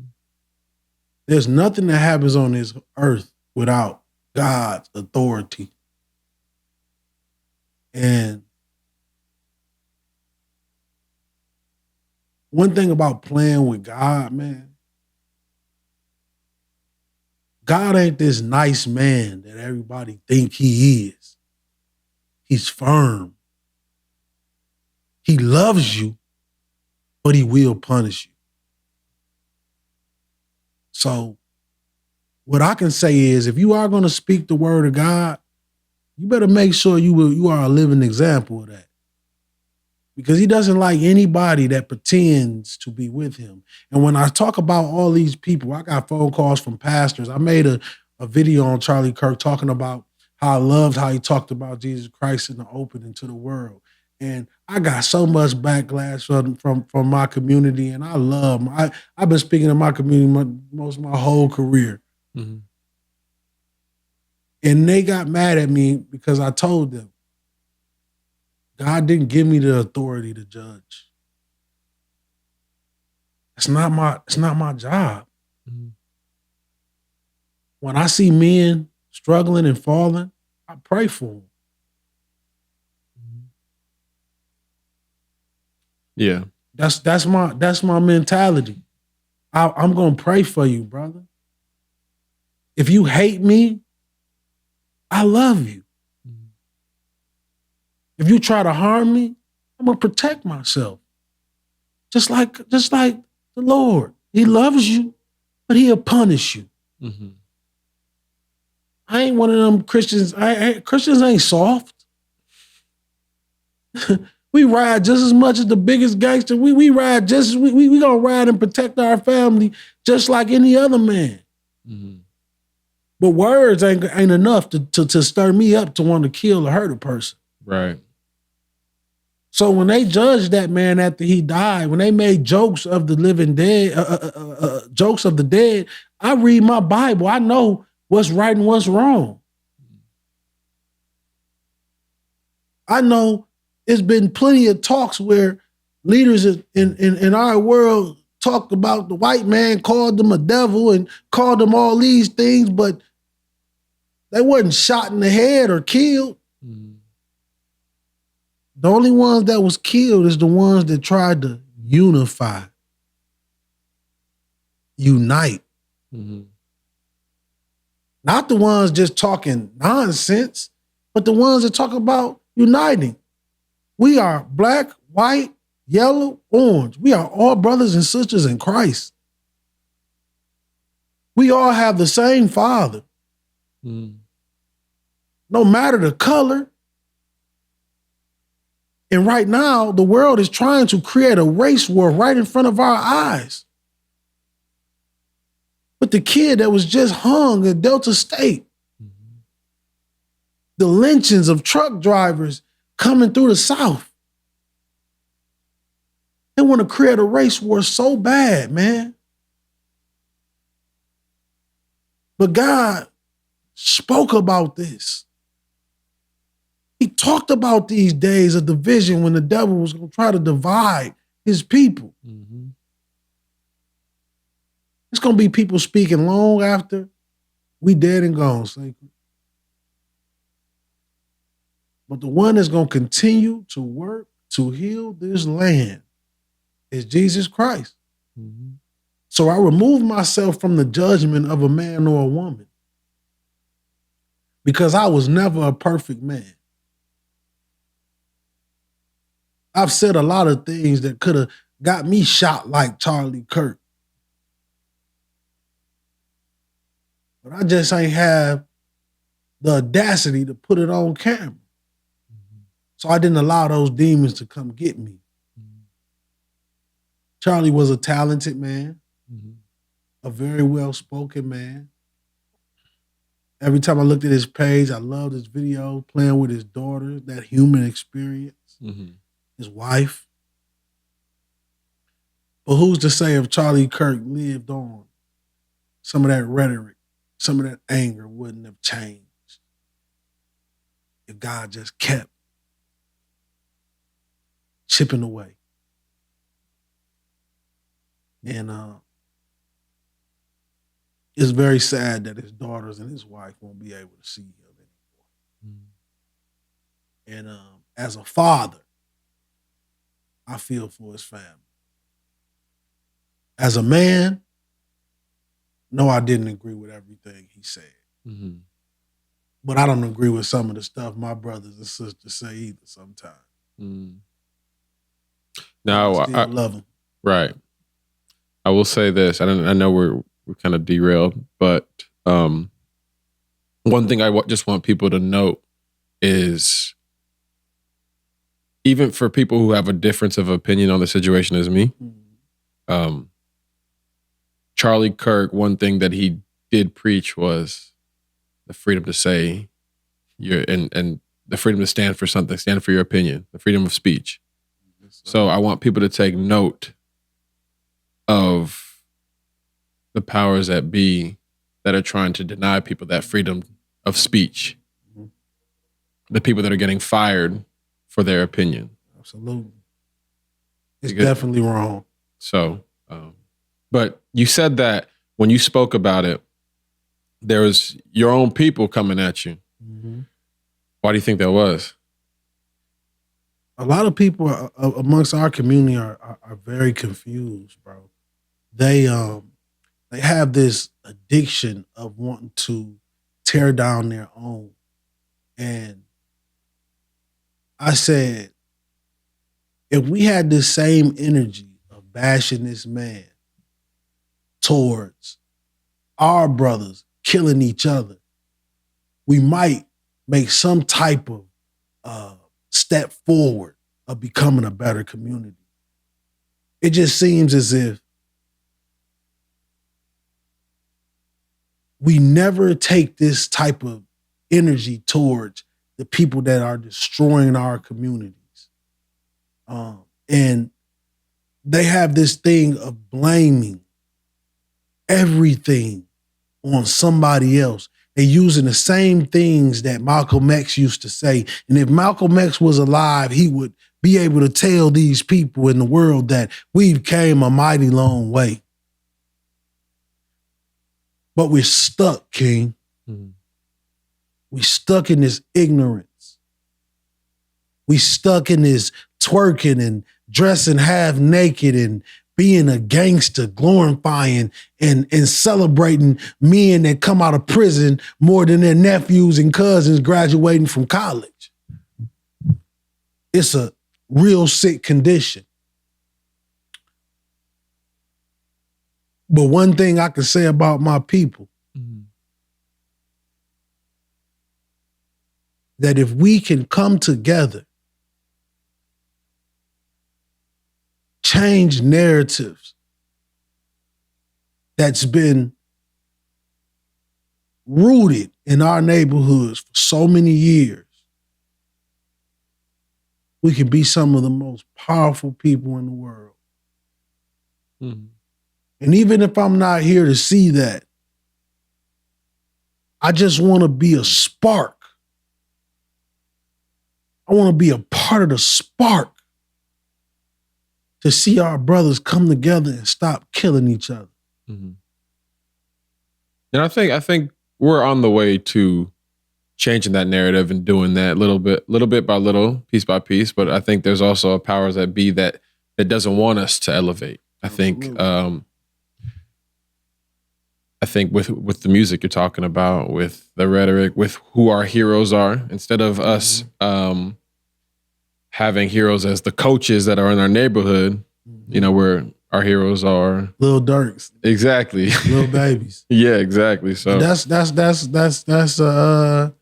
the devil's control of the music, yeah, just like he was in heaven. yeah, Now he's the prince of the air. All he does is, with the music industry, those guys sell their souls. Those guys come from the trenches and do anything in their power to get out of those trenches.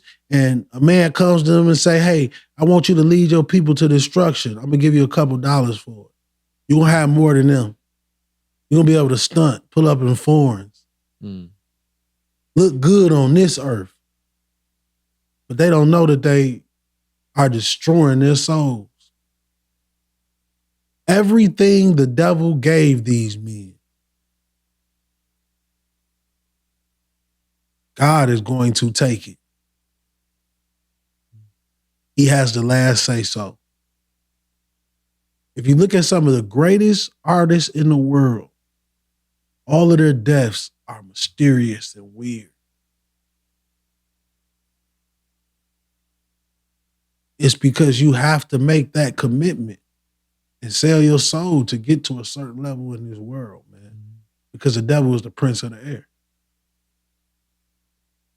yeah. Well, you gotta. The way I look at it, because you say that you're a flawed man. I'm a flawed man, Absolutely. and when we look at the Drakes of the world, to some men, that's the pinnacle. When you really pay attention, in the end, I don't know if you want that lifestyle, because they may have everything, but you see it and they don't seem like they're the happiest people on the planet. None of them, every star you ever seen. Yeah. Because imagine knowing that you sold your soul and every day waking up in this luxury. I may live in this luxury for a moment, but my soul will burn for eternity. I wouldn't be that happy either.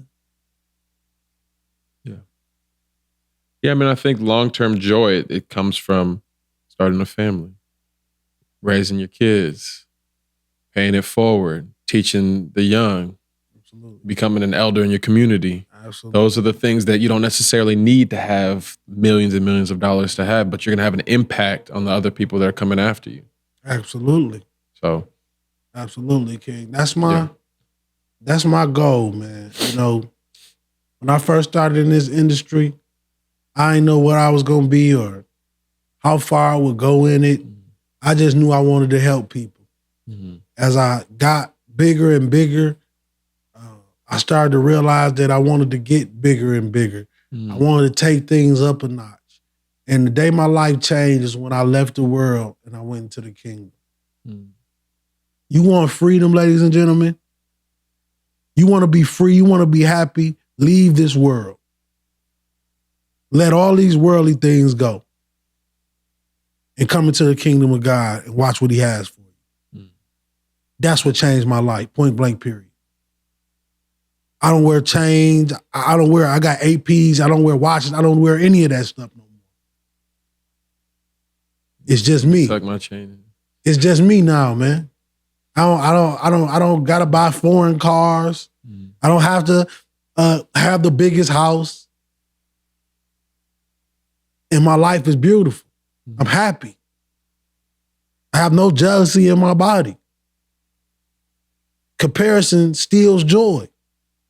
That's why all these kids committing suicide every day on Instagram, watching everybody highlight. Not seeing the reality. I let all that go. It's over with. I have no interest in that. Your diamond chains, your foreign cars, I have no interest in that. I only have interest of making the Lord proud every day. Doing something that helps humanity every day. Fighting against the devil every day. And when I lay down at night, I sleep in peace. I remember I couldn't even go to sleep without smoking a blunt. Now I can't stand the smell of it. I know what God can do. You had talked about social media, and I know a lot of the youth specifically. It's captured. I mean, not even just the youth. It's captured everybody's minds. I think you got to be 18 to go to war. You got to be 21 to drink. I think there should be an age limit on social media because no matter what age you're at, people are addicted. What do you think about how social media is capturing the youth? I think it's terrible, man. I believe that it's too much access to devilish ways for children. You know, even on, my son, man, these tablets are ruining our children's minds, man. It's like it's frying their brains, bro. Like they becoming addicted to this stuff. And I'm looking at children's shows and it's grown men doing inappropriate things, and I got to keep grabbing my son's tablet, and it's just like the devil, the prince of the air, is doing a number on this generation, man. And the Call of Duties, all of these video games that's desensitizing these kids, teaching them how to use weapons, knowing the name of every gun that's ever created. Back in the day, we had Power Rangers. We had all these shows that had powerful messages in it. Now, every movie, every show, like, I don't know if you guys noticed this, but every single show I watch or great movie I watch, they will have a gay scene in it for no reason. I mean, it'll be like this movie was great without even mentioning or showing in this. And I don't have anything against gays. I don't stand with them. I know what the Bible says. But at the end of the day, to force that on people and children, it's very confusing and it's very hard for children to understand, bro. With all these guys painting their fingernails, like they are destroying masculinity all over the world, bro. They destroying what a man looks like. You know what I mean? And I just watch it every single day. They get mad if you post a speech about a person not liking the shows having homosexuality in it all the time. They'll ban that guy's Instagram, but yet you allow somebody to get on there and dress half naked, shake their butt half naked, see their vagina print half naked, but let it play. You feel what I'm saying? You're not banning any of this stuff. You're helping with prostitution. You're helping predators find children to prey on. With the Roblox lawsuits that's going on right now with predators. I just believe that the technology is a huge part of the demonic behavior and spirits that's roaming this earth right now. And I believe they are in direct correlation with the destruction of the youth and children all over the world. They're destroying them, bro. They're destroying them. I'm not a fan of it. Yeah. And I mean, these days, what sells? Sex, violence. That's what's going to be pushed at the front of the algorithm. Absolutely. And that's what it's showing us to perpetuate that. And I think platforms like yours is counteracting it, but for every platform like yours, there's like 10 of the other one. Yeah. You know what I mean? Yeah. It's hard, bro. Everybody, they got ChatGPT. Anybody can be a speaker. You can go to ChatGPT and say, make me a speech. It's like social media is trying to cover up gifts. You can create a gift. Right. You can make it look like you got a gift. And which is making it hard for the true talented, gifted people from God to get noticed. But here's their true test right now more than ever. What are you doing it for? Is your intentions to get likes and views, or are you doing this in the name of Jesus? Are you doing this just to do your part in the community? You know what I mean? Just to do your part in the world. You know, people are not talking about Palestine and the genocide that's going on over there. People are not talking about real topics. Even with interviews these days, it's hard to get an interview if you're not talking about something negative. If you're not talking about your brother, if you're not gossiping about somebody else's business or tearing them down, it's hard to do this right now. You know, the entertainment is ran by the devil.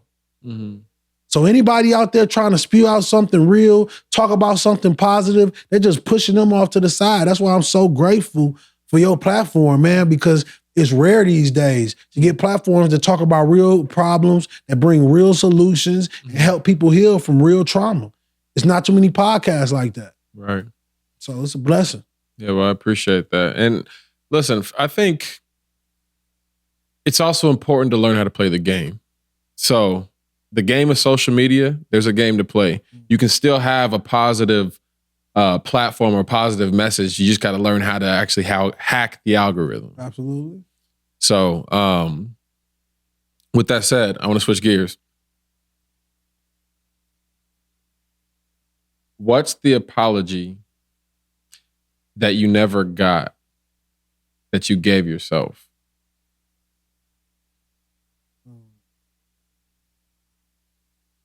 My father not being in my life.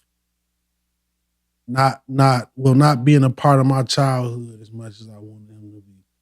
Being in my football games and going out in the yard, throwing the football with me, taking me to get a costume for Halloween, or being present on Christmas when I opened my gifts. I forgave my father. I feel like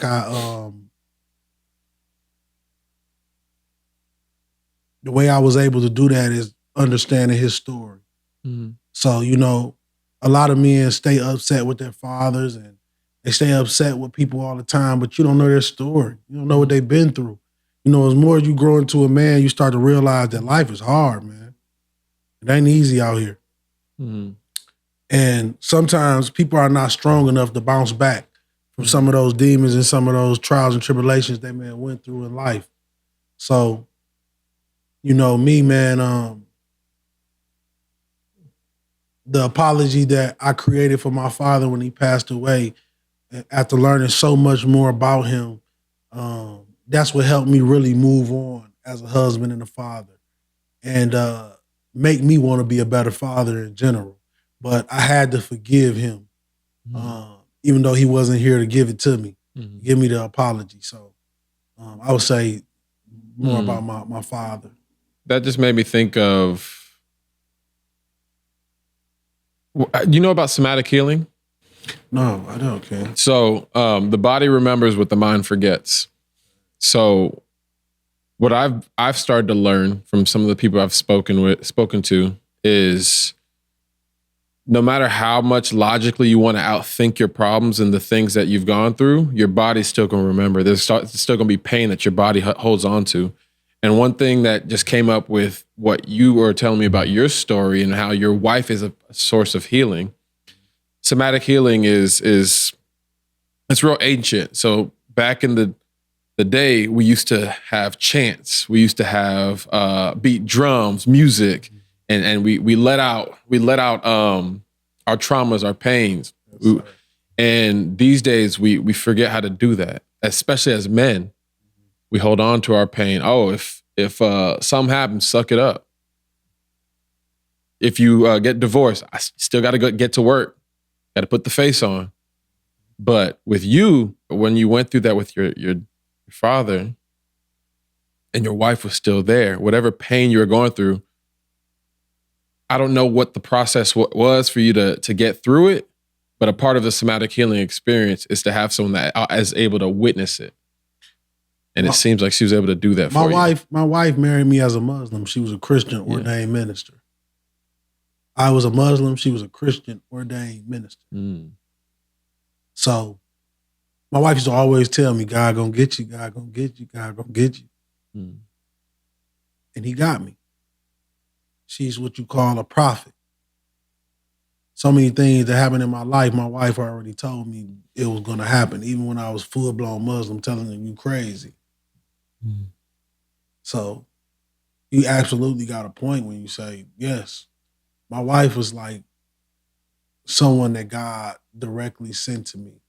I'll tell you the story about my marriage. I went through a bad breakup. Went to LA to do a podcast with Idi Amin.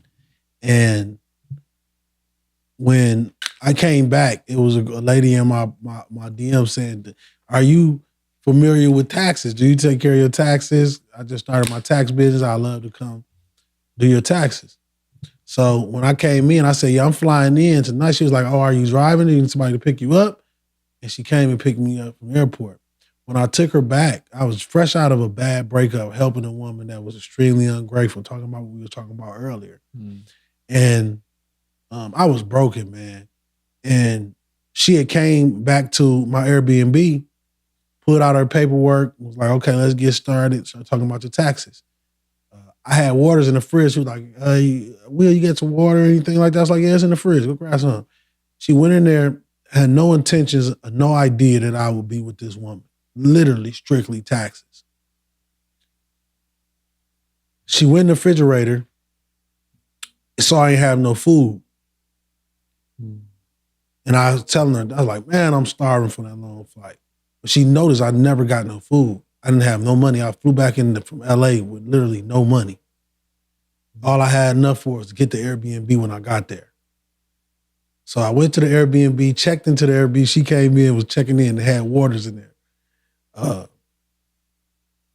She was just starting. I was one of her first tax clients. She downloaded Uber Eats and left my house and came back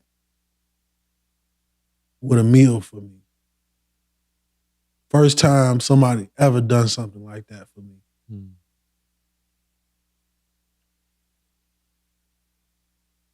At the time, she had just had a roommate. They had just gotten into an argument. She had a daughter, 16-year-old daughter, and she was sleeping on her sister's couch. And I told her, I was like, you could crash here on the couch.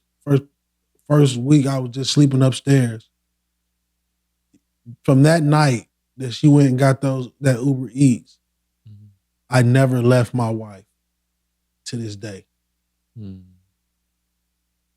A week later, I got a gig for $5,000. A week after that, I got a gig for $10,000. We got a crib, started living together. Roommates. Never made love, never touched each other. First time in my life that I've been with a woman in that way. And end up raising her daughter, got her prom dress, I was lonely. She became my family. And fast forwarded almost 5 years later, we've been married for 4 years. I married her in the same year. People call me crazy. I was thinking I was crazy. But God sent that woman to me. And I didn't know how much I would need her until my father passed. And not too many people can say they met a woman and they never left. Right. She been with me every day. Trips to Kingston. She been with me every day. And now I have a 7-month boy and a 2-year-old son, Prince and King. And an amazing wife that followed me to Michigan to become an ordained minister. A woman that married me as a Muslim. It's beautiful. Pray for me like nobody else could, man. I am so blessed from God, man. God has God has truly blessed me, brother. Truly blessed me. I love that. There's an incredible woman in my life that I actually showed her your speech, the one that went crazy viral where you're speaking to the high school football team. Yes. The game of life. And she was like, man, I want to run through a wall now. And she was just commenting on how much of a warrior that you are. The question I have for you is, how has your wife helped giving you more range? Oh, I'm a man. She, a wife makes you be a man. Yeah. Like it's not like they're your children, but they're your responsibility. She helps me understand what's important. We got these things we talk about. It's like hot and cold. Imagine, when you're getting ready to cook a meal, you'll pull your food out, put it on the counter, let it thaw out. That's what's warm. That's what's important. The rest of it is in the fridge. I'm not worrying about what I'm cooking tomorrow. I'm just worried about this meal today. She helped me compartmentalize what's important. Like, Will, you got to get this done first. I know you want to do this, and this, and this, but look, let's focus on what's hot. This is what we cooking today. Then tomorrow we'll cook the spaghetti. After that, we'll cook the enchiladas. But she put that in life form. So she helped me get more structured, not just running around like with my head cut off doing all of these different things. She helped me get more structure. And that's what wives do, man. They make you be meticulous on the things that you do. You know what I mean? Like, you don't waste, ain't no wasted moments. You feel me? If your brother call you out in this business, where's the business? I got to get back to my family. You feel what I'm saying? And she just helped me become a more well-rounded entrepreneur, businessman, everything, man. Like, even my like, when you first starting off, you got all these different women flirting with you and doing all these things. You able to put it all in business standards in any atmosphere. You know what I mean? Like, I don't even see you. Wife teach you. Don't give her that. Don't even buy into that part. If it ain't business, it ain't business. These women these days, they don't care if you married or you not. You feel me? They just want to be in your presence. They just want to be around you. I was able to learn boundaries, bro. Things that I was supposed to been known, but I know now. You feel me? Yeah. So she just made me a beast. Army switchblade, man. Like, it sounds like you had the tool as a warrior. You had a big sword and using that for everything. But sometimes you need a bow and arrow. Sometimes you need a med kit. Yeah, man. Yeah. So she just gave me structure, man. Why? Your wife will give you structure. And when you have them babies, you really will get structure. Because, man, let me tell you something. I don't know what I would do if I couldn't lay down that night and hold my son as he goes to sleep. I don't know what I would do if I didn't have that. I give up everything before I lose that. My son at night, he suffered from these little night terrors sometimes. Baby had these little night terrors. And when he had a night terror, I see his little butt crawling up, my 2-year-old. He'll be crawling over his mama, running to get on my chest. He'll fall asleep, then I take him back and lay him in the bed. It's one of the, man, it's one of those exhale moments, man. Like, sacred, man. Being a father, man, is something special. I had my girls first, but when I had my boy, man, it was like the Lion King scene. You know, when he raised him up, you don't understand it until you have him, man. You be like, man, I'm looking at him. You watching him with his little temper. You be like, damn, that's me, man. Like, bro, he got it honest. Like, it's just so fun every day. But, man, sometimes I find myself getting teary-eyed. Like, man, you growing up too fast, man. Like, you start looking at your phone and start crying, man. You a big man. And you looking at him like, man, I remember when my little guy was this. I remember I was peeling his first orange, Now I know how to get on the tablet and click on his favorite cartoon. And man, dog, it's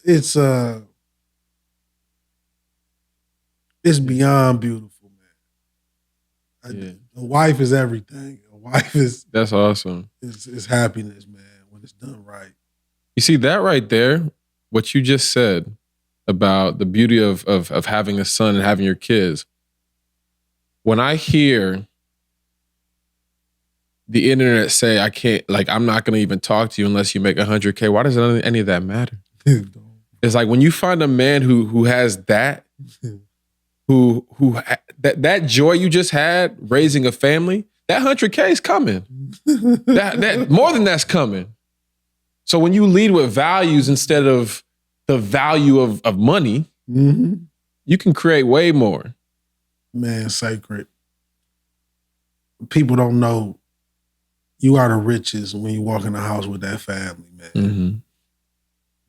When you broke alone, it hurts. But when you broke with a family, man, it don't even feel like it's hurting you. Because you got so many people, it's been nights, it's been times during my marriage where we got to look in the cabinets for canned foods and see what we can put together for a meal. But it's fun to do it with your family. Like, look at this, baby. What we gonna put? All right, we put this with this, baby. Put this with this. Bam, we got a meal, baby. Yeah. Next day might make 10,000. Yeah. Like, dog, I'm just so grateful to have a family, and I'm not gonna sugarcoat, act like everything is perfect all the time. Yeah. But that good outweigh the bad. That good outweigh the bad.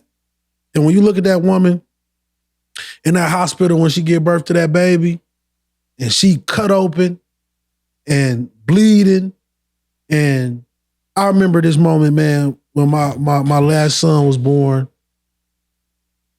I remember my wife,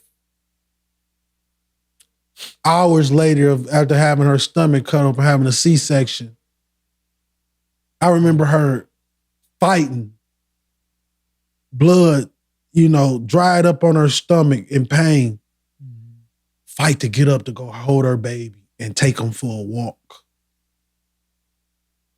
Man, listen to me, man. It was the most inspirational thing I ever seen in my life, man. And I said, look at the power of a woman. And that's a woman you. is so powerful, man. She can give birth to a baby and feed it. She can feed the baby without any help. That's how powerful God made them, man. And when a lot of people don't go through a lot of husbands, a lot of men, they quit on their wives because they get very emotional during pregnancy. That's when they break up, to be honest. Because they get tired of that, the postpartum, all this other stuff. But when you go through that full term of pregnancy with your wife, and you watch what they sacrifice and everything they go through, all the pain, the throwing up in the morning, you be like, man, that's a strong woman. You don't just look at them as some lady no more. You look at them as a, hey, gladiator. You're a woman gladiator. And you did that for my boy. That's my boy you carry. It's a beautiful thing, man. Better than any money. Fuck money. Yeah. That's real. I can't wait till I'm in that position one day, man. Yeah. But we're getting towards the end. I got a couple more questions. What was the cost of becoming William King Hollis? Whew. And was it worth it? It was worth it, baby. I had to die to live. I had to die, King. I died, bro. I've been through some of the worst pain, bro. I've been told, hey, bro, you gotta get your butt up, bro. Get off my couch today, bro. You gotta go figure out where you're gonna stay, bro. You gotta go figure out what you're gonna eat tonight, bro. I can't help you tonight. Women cheating on me. people taking advantage of my kindness and breaking my heart over and over and over and over again. To losing my mother to a heroin overdose that my uncle sold her.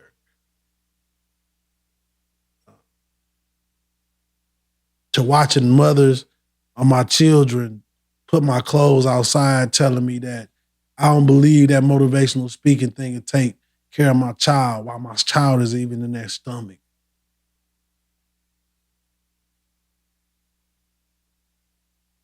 I'm talking about heartbroken, bro. But today I can truly say I'm a happy man. And I wouldn't change no pain that I've ever felt, because the pain that I felt taught me how to love. Taught me how to treat people. And it's so funny. One of the mothers of my child talked to her not too long ago. She said, "Do you know my boss was playing your speeches in the office for the staff?" The same one that said that motivational speaking stuff ain't gonna help us. Wow. So I wouldn't change a thing. And the wife I got, forget about it. She's the greatest. Yeah. Nobody. I would have took 1,000 more heartbreaks if I knew I was gonna get to her. So Sometimes that's what it takes. yeah, man, I don't change nothing. Yeah, but I feel like a lot of people, everyone wants the pain to stop, but that's what's gonna build you. That's what makes you, baby. Yeah. You got to pick your poison, because there's pain even with having everything. If you look at celebrities' kids, they're fighting different demons. So, all right, last question. If a little boy or a little girl sat front row in front of you and wanted to hear you speak, what would you want him to leave with? One of the number one things today I would tell him is that God loves you. He values you. Your existence matters. You have a gift inside of you, and all you gotta do is go after it every single day. Don't let anybody in this world tell you what you can't accomplish. Don't allow your childhood trauma. Don't allow your parents. Don't allow your friends to detour you from what you want to be in this world. Because every great human being started with a why. They started with that very thing that they were addicted to. And I'll let them know this. You have found what you were born to do when it becomes easy to you and amazing to the world. The reason why I say that, King, is because so many of you, they do not know what their gifts are. Because every time they do something good, there's no parents conscious enough to recognize it. Everybody's high, drunk. People don't even like taking their kids to the park anymore. And if they do go to the park, they on their phone most of the time. Not even watching the gifts. Like the other day I was out at the park and I saw my son pick up his toy baseballs. He picked one up, threw it with his right hand, and threw the other one with his left hand with the same accuracy. And I realized my son is ambidextrous. He can throw with both hands. One day we was in the airport and a baseball game came on. Pay attention to your children. And my son was mesmerized. And I said, "Ain't got nobody in my family ever played no baseball." My son, every time it comes on, he stands in front of the screen like this. I see him throw cups at his mama in the middle of her head with accuracy. Boop, be hitting it right in the middle of her head. I be like, "Man, get out of here. Let aim. Stop it." I mean, like, "You bad, boy," but his aim is impeccable. And I said, "Man, look at this.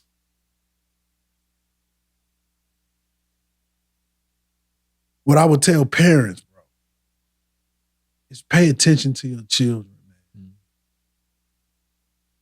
Pay attention to them babies, man. They so gifted. And how you nourish them and take care of them is going to dictate who they become. Mm-hmm. Don't allow your demons to spill on them. Don't allow them to adopt your demons. Make it stop with them.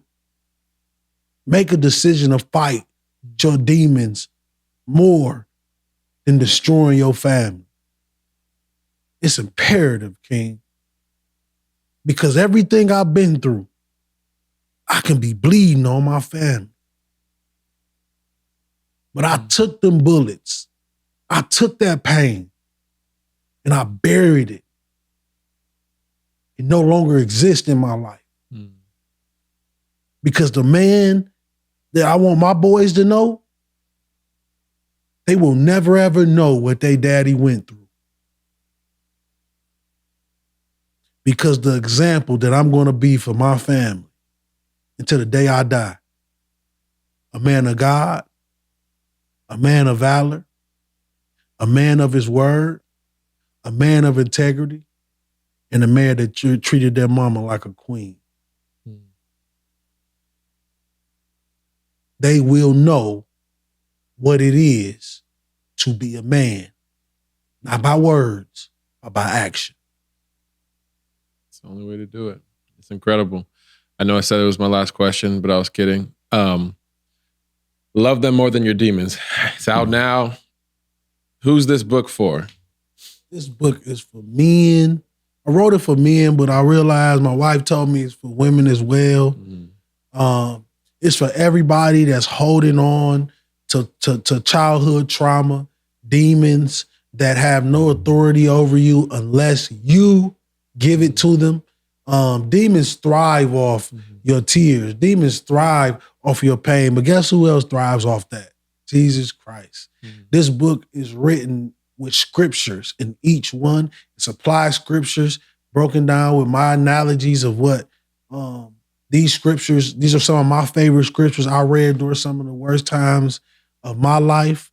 The foreword is written by the legendary Les Brown. You know, it's a guide to defeat your demons. It's a step-by-step guide to defeat your demons, man. And I could tell everybody, man, if this book don't bless you, bro, make sure you DM me, man. I give you your money back. I just know that this book is everything about William King Hollis, my steps, my love that I gained from my wife, the lessons that I've learned from great speakers and orators and preachers like Dr. Miles Monroe,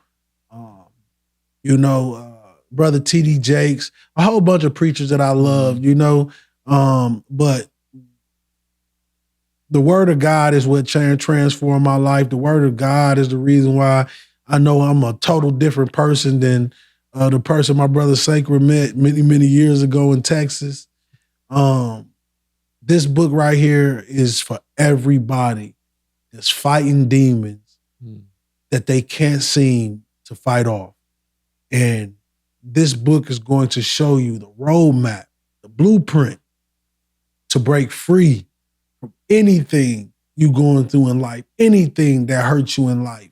And if you follow this and you continue to walk with Christ and you continue to hold on to him, you continue to write in your journal and write your book and write your story and tell your story, you too will heal and live a beautiful life. And I'm not talking about the life of riches and fame and yachts and boats. I'm talking about the life of beautiful family, beautiful wife, the home, the beautiful home that you make it in the life that you want to create for yourself.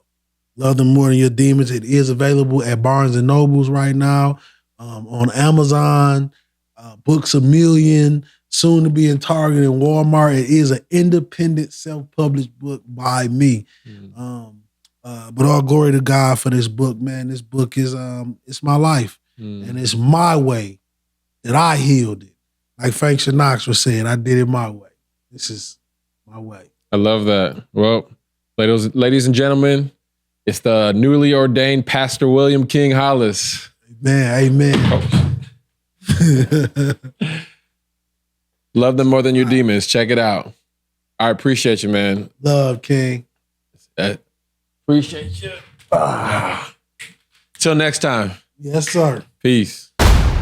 This is the Sacred Thomas Podcast.